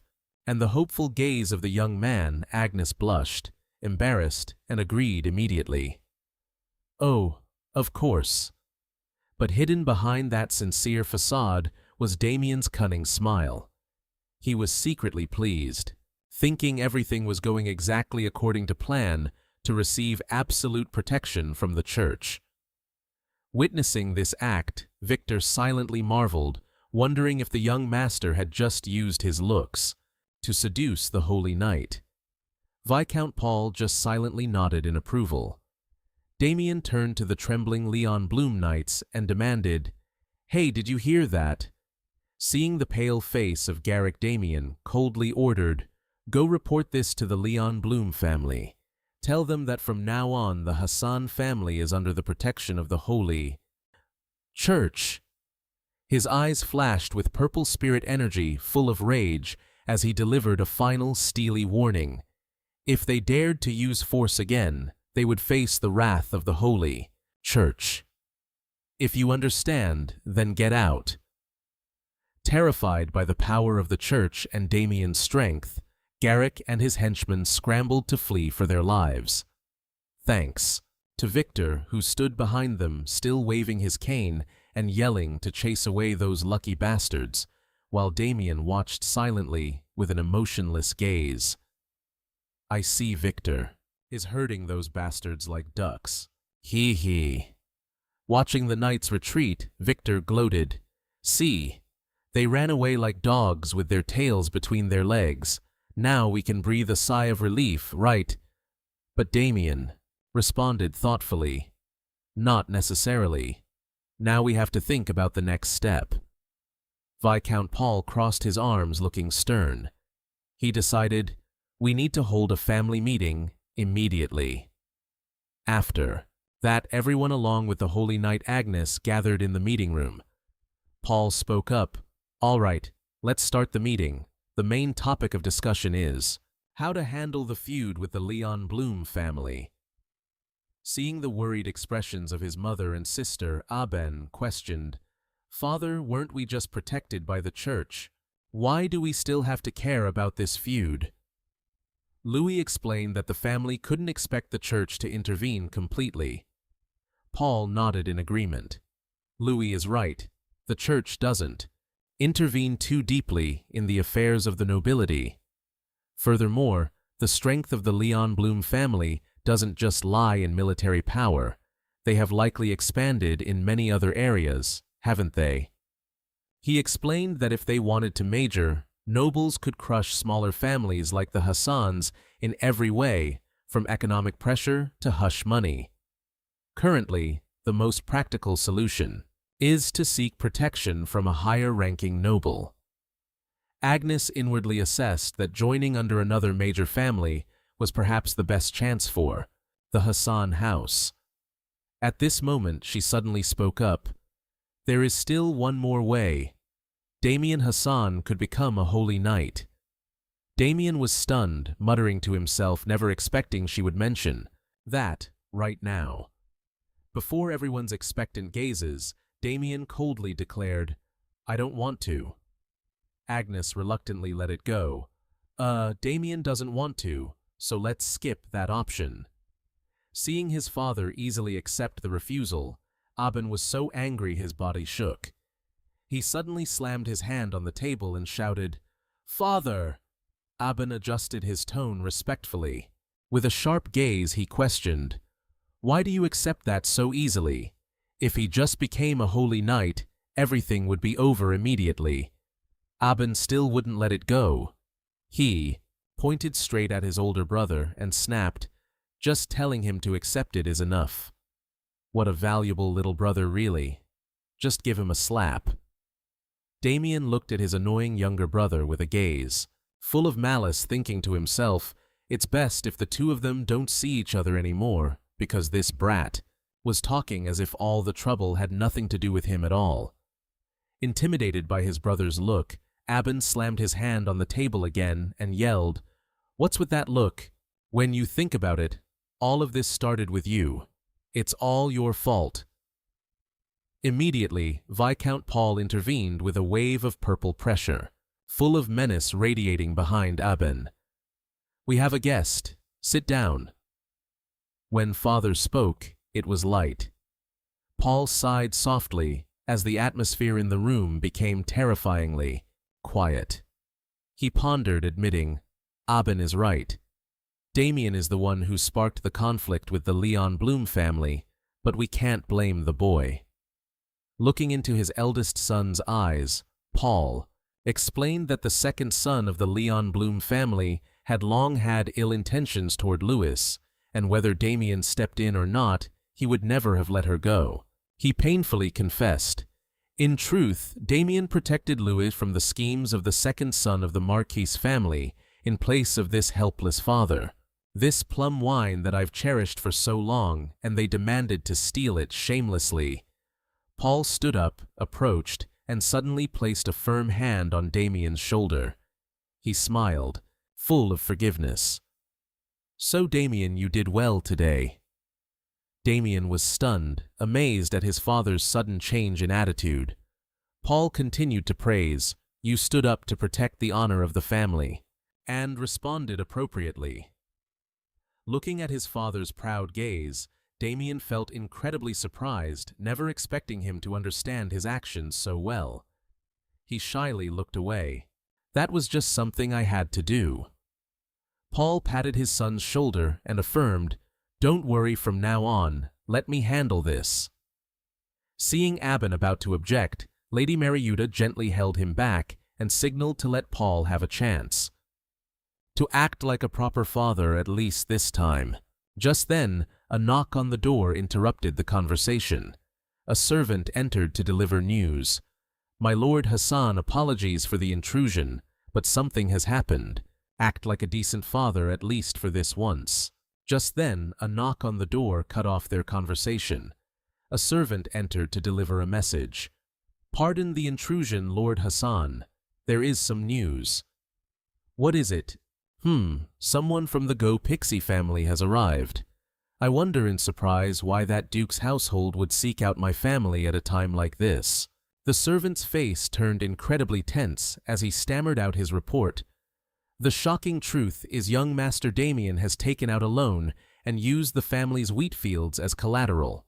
The repayment deadline has already passed." Upon hearing this, the smile on Pau's face vanished instantly. His hand resting on Damien's shoulder began to tremble uncontrollably with rage. "Damien!" Sweat poured down like rain as he felt the killing intent erupting right beside him. Pau gritted his teeth, thinking, "Did my own son really sell off our ancestral land too?" His fury exploded. Pau let out a heart-wrenching roar. "Damien!" then lunged forward, grabbing his wayward son by the face. The Viscount's furious scream echoed throughout the Hassan mansion. "You little damn brat! Oh, Damien, greeting you." Just as he stepped out of a tense family meeting, Damien had to face an uninvited guest. Looking at the man with braided hair, smiling cunningly in front of him, Damien thought, "I vaguely remember this guy." The strange visitor spoke nonchalantly. "Long time no see. I've come today for the debt repayment as agreed." The person standing so cockily, with two burly bodyguards, was none other than Olandimiso, the manager of the West Branch of Dust and Cat. Memories of his own stupidity in his past life began to flood back clearly. It was this Oland, who had used every sweet word to persuade Damien. "Wouldn't it be better if you used the family land as collateral? That way we could lend you more money." Damien gritted his teeth in self-reproach. "Damn it, past me, why on earth did you hand over the land deeds? Now?" Standing before his creditor, he tried to stay calm and asked, How much do I still owe?" Oland spread 3 fingers and flashed a triumphant smile. "You borrowed 200 gold, so with interest, it's a total of 300. Gold. The massive figure left Damien stunned as he blurted out, "What?" Oland remained as nonchalant as ever. "That's the exact amount. Do you want to see the contract again?" Damien started breaking out in a cold sweat, his chest tightening with anxiety. He couldn't even remember why he had borrowed so much. But the bitter truth was that the Hassan family at this moment could not possibly scrape together that amount of money. If he didn't find a way to solve this, the prospect of his whole family being kicked out of the mansion, forced to beg on the streets, and despised by the world was bound to happen. The family would be tossed out onto the street. Oland let out a threatening sound, then reminded him, "You know, if you don't pay today, the land you mortgaged will become the property of Dust and Cat." Damien shouted back in anger, "You said the collateral was just a formality." But the manager only sneered, invoking the name of Duke Go Pixie to assert his power, insisting the debt recovery order applied to everyone, regardless of whether they were noble or commoner. He demanded, "Bring the money," then squinted his eyes sinisterly and asked, "Or do you not have it?" Contrary to his previous panic, Damien lowered his voice and stated firmly, "I haven't prepared the money to pay the debt." Damien's reply left Oland stunned. "Huh." But the creditor immediately broke into a calculating, sinister smile. "So, that's how it is."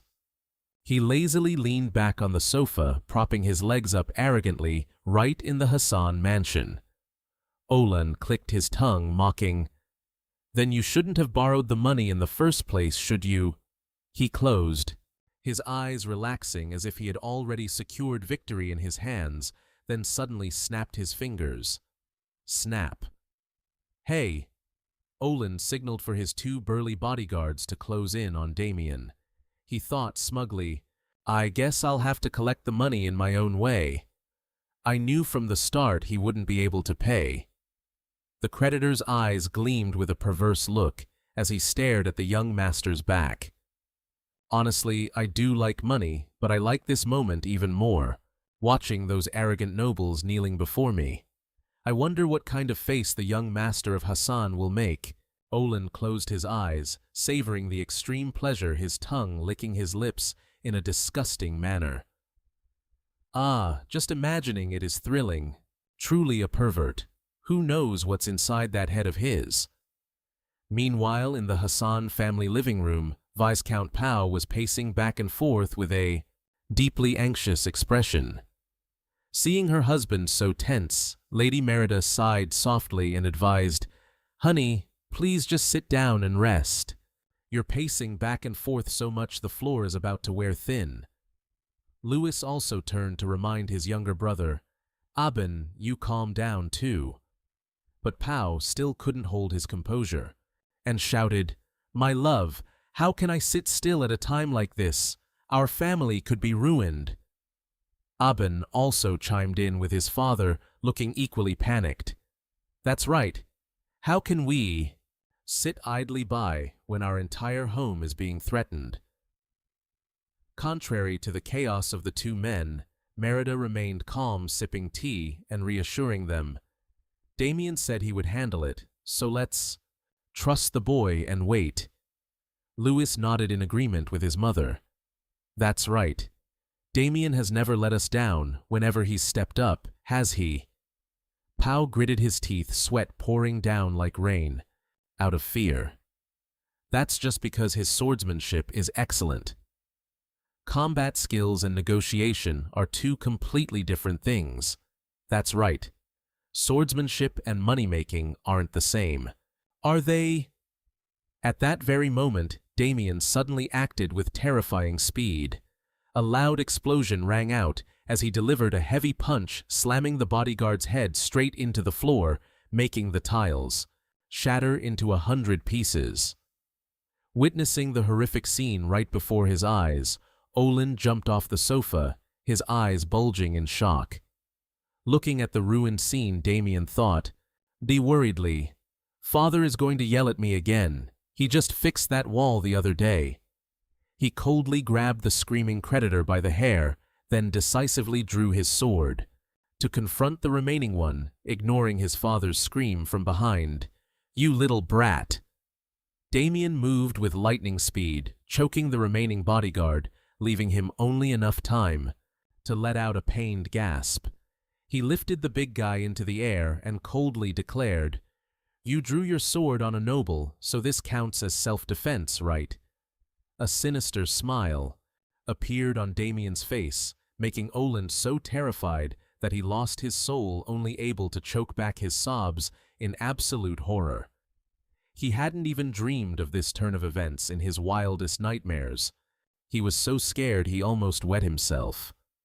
After cleaning up the henchman, Damien sauntered over to the manager, who was trembling on the ground. He lowered his voice and commanded, "Hey, relax." Oland hurriedly stammered, not daring to say a word. Damien calmly admitted, "At the moment I can't pay the debt." This made Oland frantically wave his hands, saying, "That's perfectly fine." But Damien suddenly placed a hand on the creditor's shoulder, flashing a bright yet threatening smile. "Then, I will pay you in a different way. How about that?" Oland broke out in a cold sweat, only able to nod repeatedly under duress. The next morning, the atmosphere at the Hassan mansion suddenly became noisy with Abin's whining. The young boy was crying to his father, claiming that justice had been miserably defeated by violence. Meanwhile, Lady Merida and Louis were tenderly giving Damien advice. Before departing, Mom reminded him to eat well, and his older sister prayed for his safe journey. Damien smiled, reassuring everyone he was fine. Just as he was about to leave, seeing Abin still blathering on, the Viscount firmly grabbed his second son by the head to make him stop and demanded he cheer for his brother, even though he had already agreed. Despite agreeing to let Damien go, Paul couldn't help but worry deep down, wondering if his son's plan would actually work. Leaving the mansion, Damien ran into Agnes, who was waiting for him. She expressed her regret at having to say goodbye to him so soon. After Damien's sincere thanks, Agnes blushed and said the investigation was nearly complete, so she would lead her team back tomorrow. Agnes smiled gently and wished for Damien's journey to go as smoothly as possible. He softly thanked her for all her help lately, but the Saint Knight still wouldn't let up, hoping, as she reminded him, that if he ever changed his mind about joining the church, she would always be ready to welcome him. But Damien firmly cut her off and refused immediately. "I already said no. Why do you keep trying to talk me into it?" After the farewells, Damien turned to ask Victor if he was ready to go. The young servant eagerly confirmed that he had finished loading all the luggage. Stepping inside, both Damien and Victor were impressed by how spacious and comfortable the carriage was. Just then, a trembling voice greeted them from the corner of the carriage, catching their attention. It was Olandimiso, the debt-collecting branch manager, now sitting timidly waiting. Oland bowed his head respectfully, promising that throughout the trip he would do his absolute best to ensure Damien didn't face any inconveniences. Seeing that submissive and obedient attitude, Damien smiled in praise and generously announced that with that spirit, the whole group would get to enjoy lobster for lunch today. The extravagant offer left the manager stunned, unable to believe his ears. Damien looked ahead and announced to Victor that it was time to depart. The young servant excitedly responded to his master and shouted to get the horses moving. The powerful horse lunged forward, pulling the carriage away from the estate. The wheels began to roll rapidly along the road. With a determined gaze and a confident smile, Damien loudly gave the order to move out. His next goal was to head straight to the Duke Go Pixie family to settle his family's debt once and for all. The carriage sped away between two rows of imposing stone pillars, heading toward the glowing horizon to begin a new journey. Standing before the magnificent mansion of one of the wealthiest families in the kingdom, Damien couldn't help but be dizzy as he exclaimed, "Wow, The Go Pixie estate appeared standing tall as a testament to ultimate power and luxury. Damien smiled, thanking Oland for the smooth trip and promising he wouldn't forget his help, if everything went well. Oland bowed and scraped, reporting that he had already informed the Duke and invited him inside. However, the moment Damien turned his back, the debt collector revealed a resentful look. Cursing him as a bastard for making him work harder than a slave, he secretly hoped Damien would meet with misfortune and die inside so he could get his revenge. Contrary to Oland's thoughts, Damien calmly walked into the mansion, promising he would return soon once he was done. Standing in the middle of the luxurious room, he met the sharp gaze of the Duke of the Kingdom of Apple, Adam Go Pixie. The old man narrowed his eyes and asked, "So you're that notorious troublemaker from the Hassan family?" Damien smiled and replied confidently, "Haha, I'm honored that you recognize me." Adam secretly thought that all these nobles were cut from the same cloth, then lazily asked for the real reason he had come here. Damien straightforwardly admitted he had borrowed money from the financial institution managed by the Go Pixie family, and now the deadline for repayment had arrived. Adam nonchalantly noted that Damien was indeed his client, but his next answer caught the old man off guard. "Pardon, but I don't have the money right now, so I'd like to pay in another way." To the astonishment of the Duke, Damien declared clearly, "I want to defeat the Leon Bloom house to clear the debt." This bold proposal left the entire room in silence. Even the bodyguard knight Gaon Himmlich was shocked. Adam burst out laughing, thinking this kid must have heard some news. Gaon also muttered, confirming that it was absolutely true. Damien watched silently. He knew full well that everyone in the Kingdom of Apple knew about this. Recently, in the border area between the Leon Bloom and Go Pixie houses, a valuable gold mine was accidentally discovered. The two families, who never liked each other, were now organizing a duel between low-ranking knights to compete for the exclusive mining rights. Damien reflected deeply because he already knew the outcome of this event from his previous life. The result was that the Leon Bloom house won big. They used that huge amount of gold to quickly expand their power, while the Go Pixie house conversely saw their influence visibly decline. Damien thought to himself, "In short, if I help the Duke win, I not only get to pay off the debt, but also destroy the biggest organization in Landwark." Duke Adam Go Pixie looked at him with scrutiny. "You're quite ambitious. I heard you once defeated the second son of the Leon Bloom house, and even destroyed the biggest organization in Landwark." Damien calmly admitted, "Haha, the rumors are partly true. This is indeed a good reputation. Traveling fast, isn't it?" Adam narrowed his eyes, calculating, "Is that so? Sounds interesting. I am looking for a knight to participate in the duel." Damien Rondo insisted, "There is no one more suitable than me. Who else but me can fight the eldest son of the Leon Bloom house?" This declaration made Urs Holmes, a mid-level knight standing nearby, startle in surprise. Adam narrowed his eyes and asked, "Are you sure you can defeat him? Everyone knows he's a genius." Damien calmly replied, "It's true, his skills are formidable, but I am too." Immediately, Urs Holmes shouted, cutting him off, "My lord, please don't believe his words. Those rumors are usually blown way out of proportion."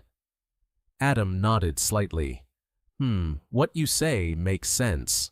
Urs continued, aggressively insisting that Lady Chelsea would bring back the perfect candidate for him. He explained that Lady Chelsea had left a month ago to find a knight capable enough to face Michael Leon Bloom. In their minds, they pictured a powerful woman, the one who always passed the Duke's tests perfectly. Urs was confident that this time she would certainly bring back someone the best. Listening to the reassurances of his subordinates, Adam Go Pixie muttered, What you all say makes sense, but they haven't found anyone yet. Why be so quick to refuse? Damien clicked his tongue, in annoyance when seeing the Go Pixie family knights constantly gossiping behind his back, ruining his negotiation plan. Seeing Duke Adam silently gauging his reaction, Damien decided to show his cards to assert his position. He declared firmly in front of everyone who was doubting him, "You're all very wrong. If you want to win the match, you absolutely must choose me. No matter who Chelsea brings back, they won't compare to me." This arrogant assertion made Knight Urs Horwitz and his subordinates furious because they thought, "You're too arrogant to be talking when you don't even know who you're up against." To silence the skepticism, Damien offered a challenging smile. "If you need proof, I'll block your strongest attack." This statement left Hagris so shocked his face contorted in disbelief. Damien casually added that if he could just block the strongest attack from this intermediate knight, his own true strength would be undeniably proven. Feeling insulted by a low-level punk, Hagris roared at the Duke, "My lord, please allow me to teach this brat a lesson." Duke Adam von Pixie took a sip of tea, wore a cryptic smile, and gave a firm order. "Sounds interesting. Fine. I grant you permission. Fight, see who's stronger, and stop arguing over such a waste of tea." The match was quickly set up right in the mansion courtyard, standing opposite the knight Hagris, who was brandishing his weapon. Damien remained strangely calm. Victor panicked, unable to understand why his young master was choosing to fight instead of trying to persuade the Duke. But Damien simply told him to stand back and watch the show, noting that the one truly in danger here was his opponent. Hagris began to gather all his spiritual power. Aura flames blazed, covering his body, making Victor tremble in fear. After receiving the Duke's start command, Hagris gripped his great spear tightly and growled, a threat. "If you kneel and beg, I'll spare you." Contrasting the tension of his opponent, Damien let out a long, bored yawn. "So tired. Hurry up and fight." This dismissive attitude was like pouring oil on fire, driving Hagris to charge madly. "You're asking for death."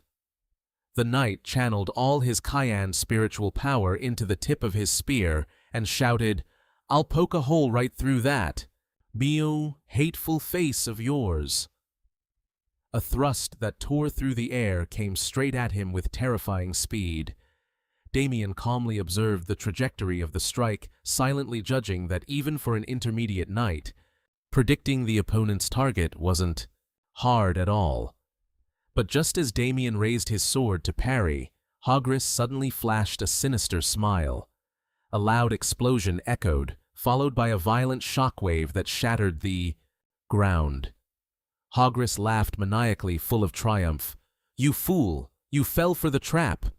Before the stunned Duke Adam and the royal guard, the spearhead, carrying a sharp surge of spiritual power, had directly pierced through Damien's shoulder, spraying blood everywhere.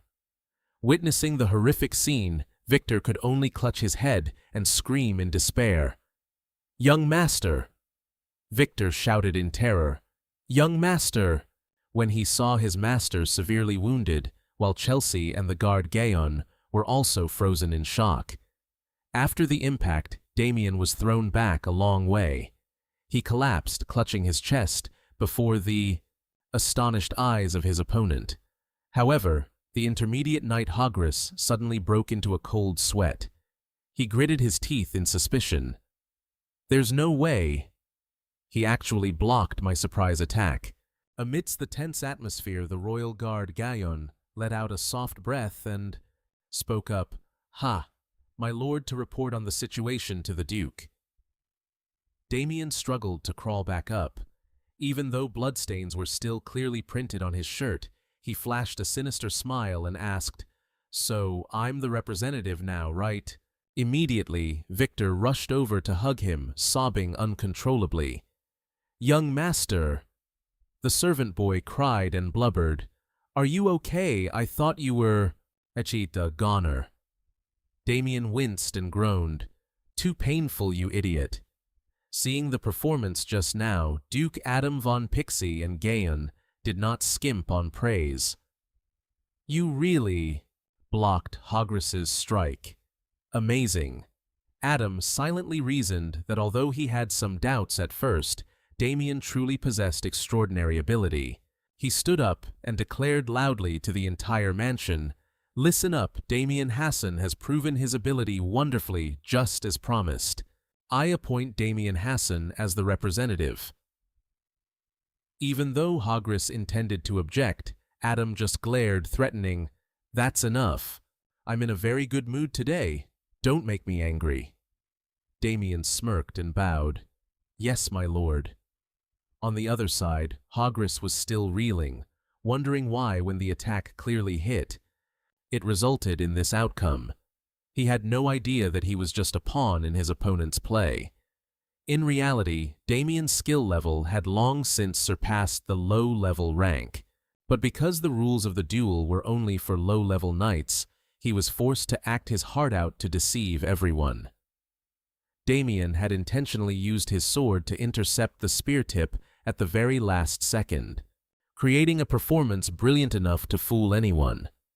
Damien told himself that in that split second, if he hadn't been fast enough to use his mana to parry, he might have been in real danger. Damien felt grateful. His red HP bar hadn't vanished yet. Witnessing his wounds, Chelsea approached and said that with internal injuries like this, he couldn't just let it be. He touched the ring on his finger, activating a spatial artifact, which left Damien incredibly amazed. From that black hole of magic, Chelsea pulled out a small wooden box and handed it to Damien, telling him this was a gift for him. Inside were pills radiating a brilliant golden light called balance pills. Chelsea explained that he had spent quite a lot of money at the Alchemical Academy to get them, as they were extremely effective at boosting stamina and healing internal injuries for knights. Damien cheered jackpot in his heart while receiving the gift and giving his sincere thanks. Chelsea patted his shoulder trustingly. "I hope that later on you can contribute even more." Damien smiled and replied, "Yes, my lord." Damien's stamina refilled. His status bar was glowing green top tier. The next day, under the brilliant sun covering the mansion, Damien started his early training. He clearly felt the efficacy of the medicine, as his internal injuries had almost completely healed after just one night. Looking around the training room filled with various high-grade weapons and armor, he silently marveled at the wonderful training gear he hadn't had time to pay attention to yesterday. Damien told himself he could use this equipment for long-term training. Two knights appeared, their aura screaming, "Early game NPC trouble." Suddenly, a voice spoke up from behind asking if he was Damien Hassan or not. Damien turned to find two knights looking down at him from above, full of scrutiny. When he confirmed his identity, one guy with purple hair wore an arrogant smile and introduced himself as the low-level knight Paben Berman. No sooner had he finished speaking than his massive sworn brothers also sullenly approached from right behind Paben Berman, along with two other large self-important brats claiming, "We are also knights participating in the upcoming duel." Damien asked back in surprise, "You guys are also duel knights?" Paben sneered, explaining, "Because we were busy training outside yesterday, we weren't here." He then mocked Damien, calling him just a lucky guy, and growled, insisting that if they had been there, the one teaching him wouldn't have been Lord Hogress. Paben warned him, "The match with the Leon Bloom house is a life-or-death matter, affecting the fate of the entire ducal estate, so don't lose face for us with your mediocre skills." He waved his hand to chase Damien away, so he wouldn't hinder their training, leaving Damien to just click his tongue. Ignoring them, Damien thought to himself, "This is a good opportunity." To test the strength of the knights, the Duke's estate Babin ordered his subordinates to move into position immediately. One knight gathered his strength, assuming an immovable defense stance. Whoosh! Another one wasn't about to be outdone, launching himself into the air with the vermilion bird ascension technique. The powerful collision between two wooden swords created intense shockwaves.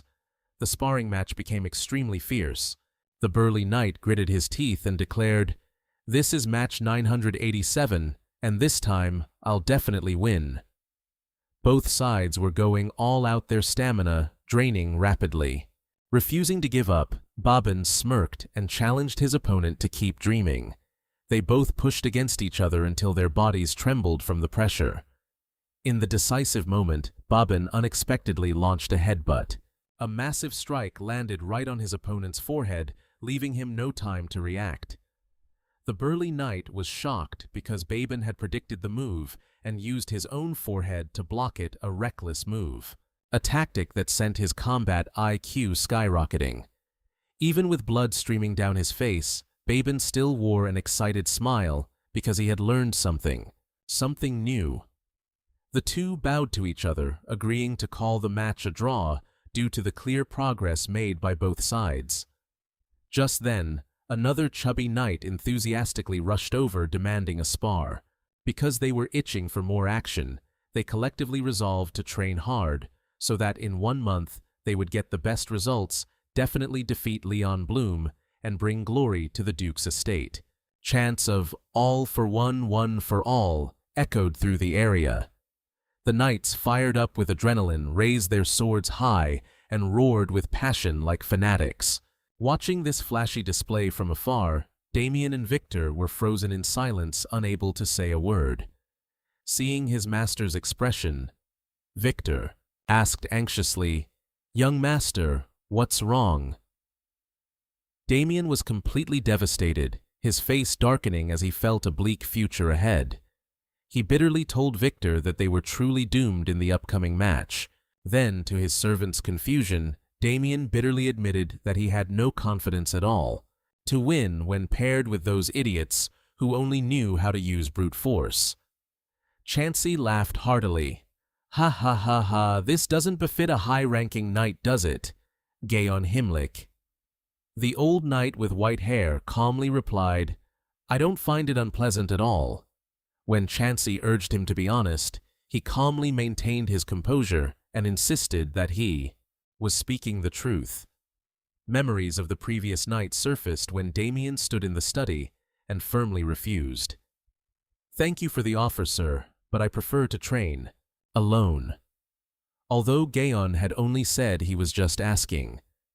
Deep down, he couldn't help but be amazed that a young master would dare to refuse training from a legendary knight like Gaon Himlik. Back to the present, Chansey smiled and remarked, "Damien Hassan is quite an interesting fellow." He asked Gaon curiously what he thought of the young man. The old knight pondered, admitting the boy was an extraordinary youth, passable. However, when discussing the win rate for the upcoming match against the Leon Bloom family, Gaon's face became serious.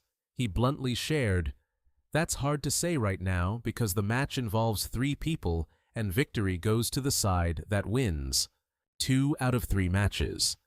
So even if Damien performs well, it's useless." Chansey could only silently agree with that harsh truth. Gaon emphasized that the other knights must also perform very well, and he hoped they were training their formations thoroughly. The current team was essentially dead weight. It would be hard to carry them. He placed his trust in the intermediate knight Vincenzo, who was in the process of training, so he felt there was nothing to worry about. In contrast to that optimism, Damien stood outside the arena with a falling leaf on his head, his face full of frustration. "Now, they're an even bigger problem than I expected," he thought. Looking at the knights shouting while training, he silently judged forget that they were stupid.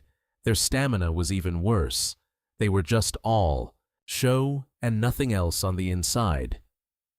Witnessing Babin and his group eagerly trying to practice a new move they had just learned, Damien sighed in frustration.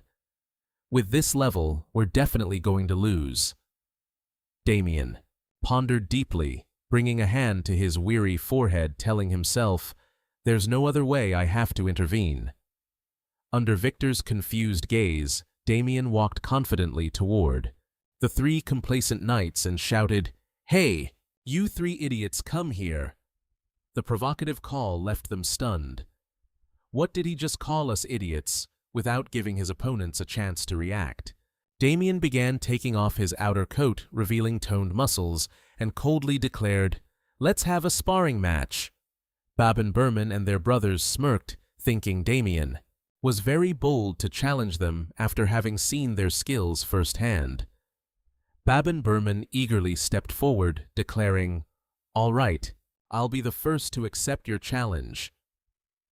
The atmosphere of the training ground shifted to boss fight mode instantly, but Damien, with eyes glowing coldly, extinguished that confidence immediately. "You're wrong. I don't want to fight just you. I want all three of you to come at me at once." He calmly beckoned them to challenge all three knights at once, even though he was still wearing heavy sandbags used for training. This arrogance made Babin and his group furious, and they screamed. Damien prepared his fighting stance. He told himself that although this went against the rules of a knight when dealing with mad dogs, beating them to a pulp was the best way. All three burly knights rushed forward simultaneously, throwing 1,000-pound punches toward Damien. The three young men lunged with full killing intent, their brains forgetting to turn on defense.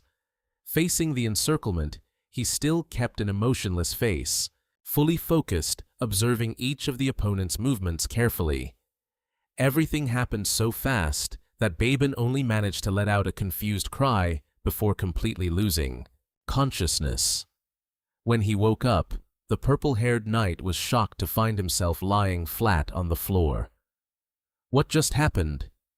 He scrambled to his feet, terrified, and looked to the side. Seeing his two burly comrades had been defeated, lying unconscious and snoring loudly. Standing in front of them, Damien crossed his arms, disappointed.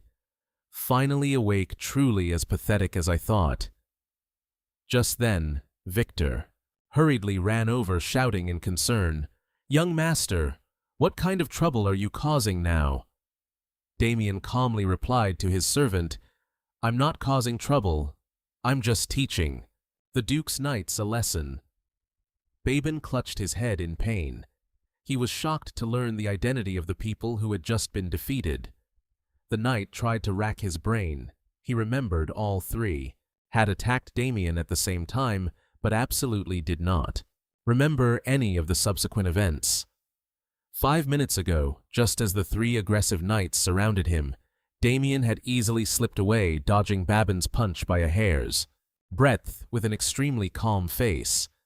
The young man dodged smoother than a pro player on a Korean server. He quickly closed the distance, channeling power into his palm and preparing to unleash a sharp strike to his opponent's neck. Damien struck with lightning speed, landing vicious blows to their necks, leaving them unable to react. The three knights' combo failed a chain of failed combos. The entire event went completely off script. In an instant, all three burly knights were knocked down, lying sprawled on the floor in shock. Even though Babin tried to tense up to resist with a face full of rage, he still couldn't. Full of rage, but also no. With a single overwhelming punch, the sheer power sent the knight flying, knocking him out cold. Damien immediately regained his senses, only to realize in shock that all three brothers had been soundly defeated by a single opponent. He trembled as he looked toward him. Damien was secretly terrified, wondering what kind of monster this man really was, to be able to overwhelm all three of them that easily. Standing before the defeated men, cowering on the ground, Damien coldly spoke up. "You three knights over here." They huddled together and replied respectfully. "Yes, sir," Damien asked in a low voice. "Who trained you?" Babin honestly confessed. We were trained by Sir Sebastian Vincenzo, a mid-level knight. Damien frowned, repeating it with skepticism, causing Paban to timidly confirm. Looking at the knights, Damien thought to himself, to have a knight of that level letting his students train so sloppily, that's a real problem. But he didn't want any unnecessary trouble, so he firmly ordered, "When your training with Vincenzo ends, come find me. From now on, you'll fight me every day." This announcement sent Paban into a panic. He worried that if he got beaten to a pulp, Sir Vincenzo would notice something unusual. But Damien just smiled confidently. "Don't worry, no matter how much I beat you, your body won't have a single scratch." Paban checked his body and was stunned to realize that even though he had just been thrashed, there was truly not a single bruise or injury. Moreover, the young man opened his status window. His HP had dropped sharply, but his skin remained perfectly intact. Damien flashed a mysterious smile, recalling a special technique he had learned a long time ago. It was the method of a legendary man who had roamed the continent to discipline sinners, a man known as the character corrector. His methods were simple, but inflicted bone-deep pain without ever leaving a mark. The character corrector would punch his victims for an hour straight, and if it wasn't effective, he was ready to double that time. According to legend, the longest torture session he ever performed lasted 512 hours. Through that process, he gradually began to pity his victims and wondered how he could hit someone without harming their life. Finally, he reached the realm of a master with a technique called the Villain's Aura Mentor. That was exactly what Damien had just used on the three knights, a secret technique that allows the opponent to feel bone-chilling pain without leaving any marks on their body. Looking at the three trembling men kneeling, Damien coldly asked, "Now, do you understand how weak and worthless you are?" Paban and his cohorts could only bow their heads in extreme humiliation. Damien raised a finger and reassured them, "But don't worry too much. I still have a full month until the match begins." He wore a sinister smile and declared, "In this time, I will turn you into useful, albeit worthless bugs." This statement left the knights too terrified to speak. Damien nonchalantly turned his back and walked away, urging everyone to get back to training. Just then, a servant from the Duke's mansion ran up, calling out urgently, "Sir Damien! There you are! The Duke is looking for you, Sir Damien." Damien, surprised, asked what was going on, and the servant began to report nervously.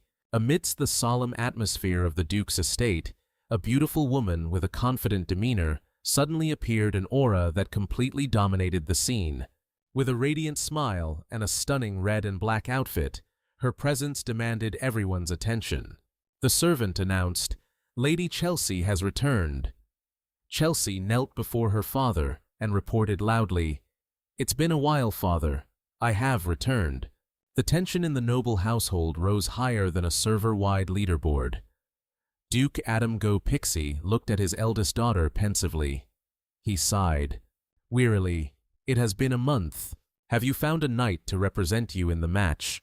Chelsea flashed a mysterious smile and confirmed, "I have." Immediately, a massive man carrying two giant axes on his back lumbered forward. He introduced himself loudly. "Greetings, I am the beast Gillette Mo Breaking." The identity of this low-ranking knight left everyone around them shocked.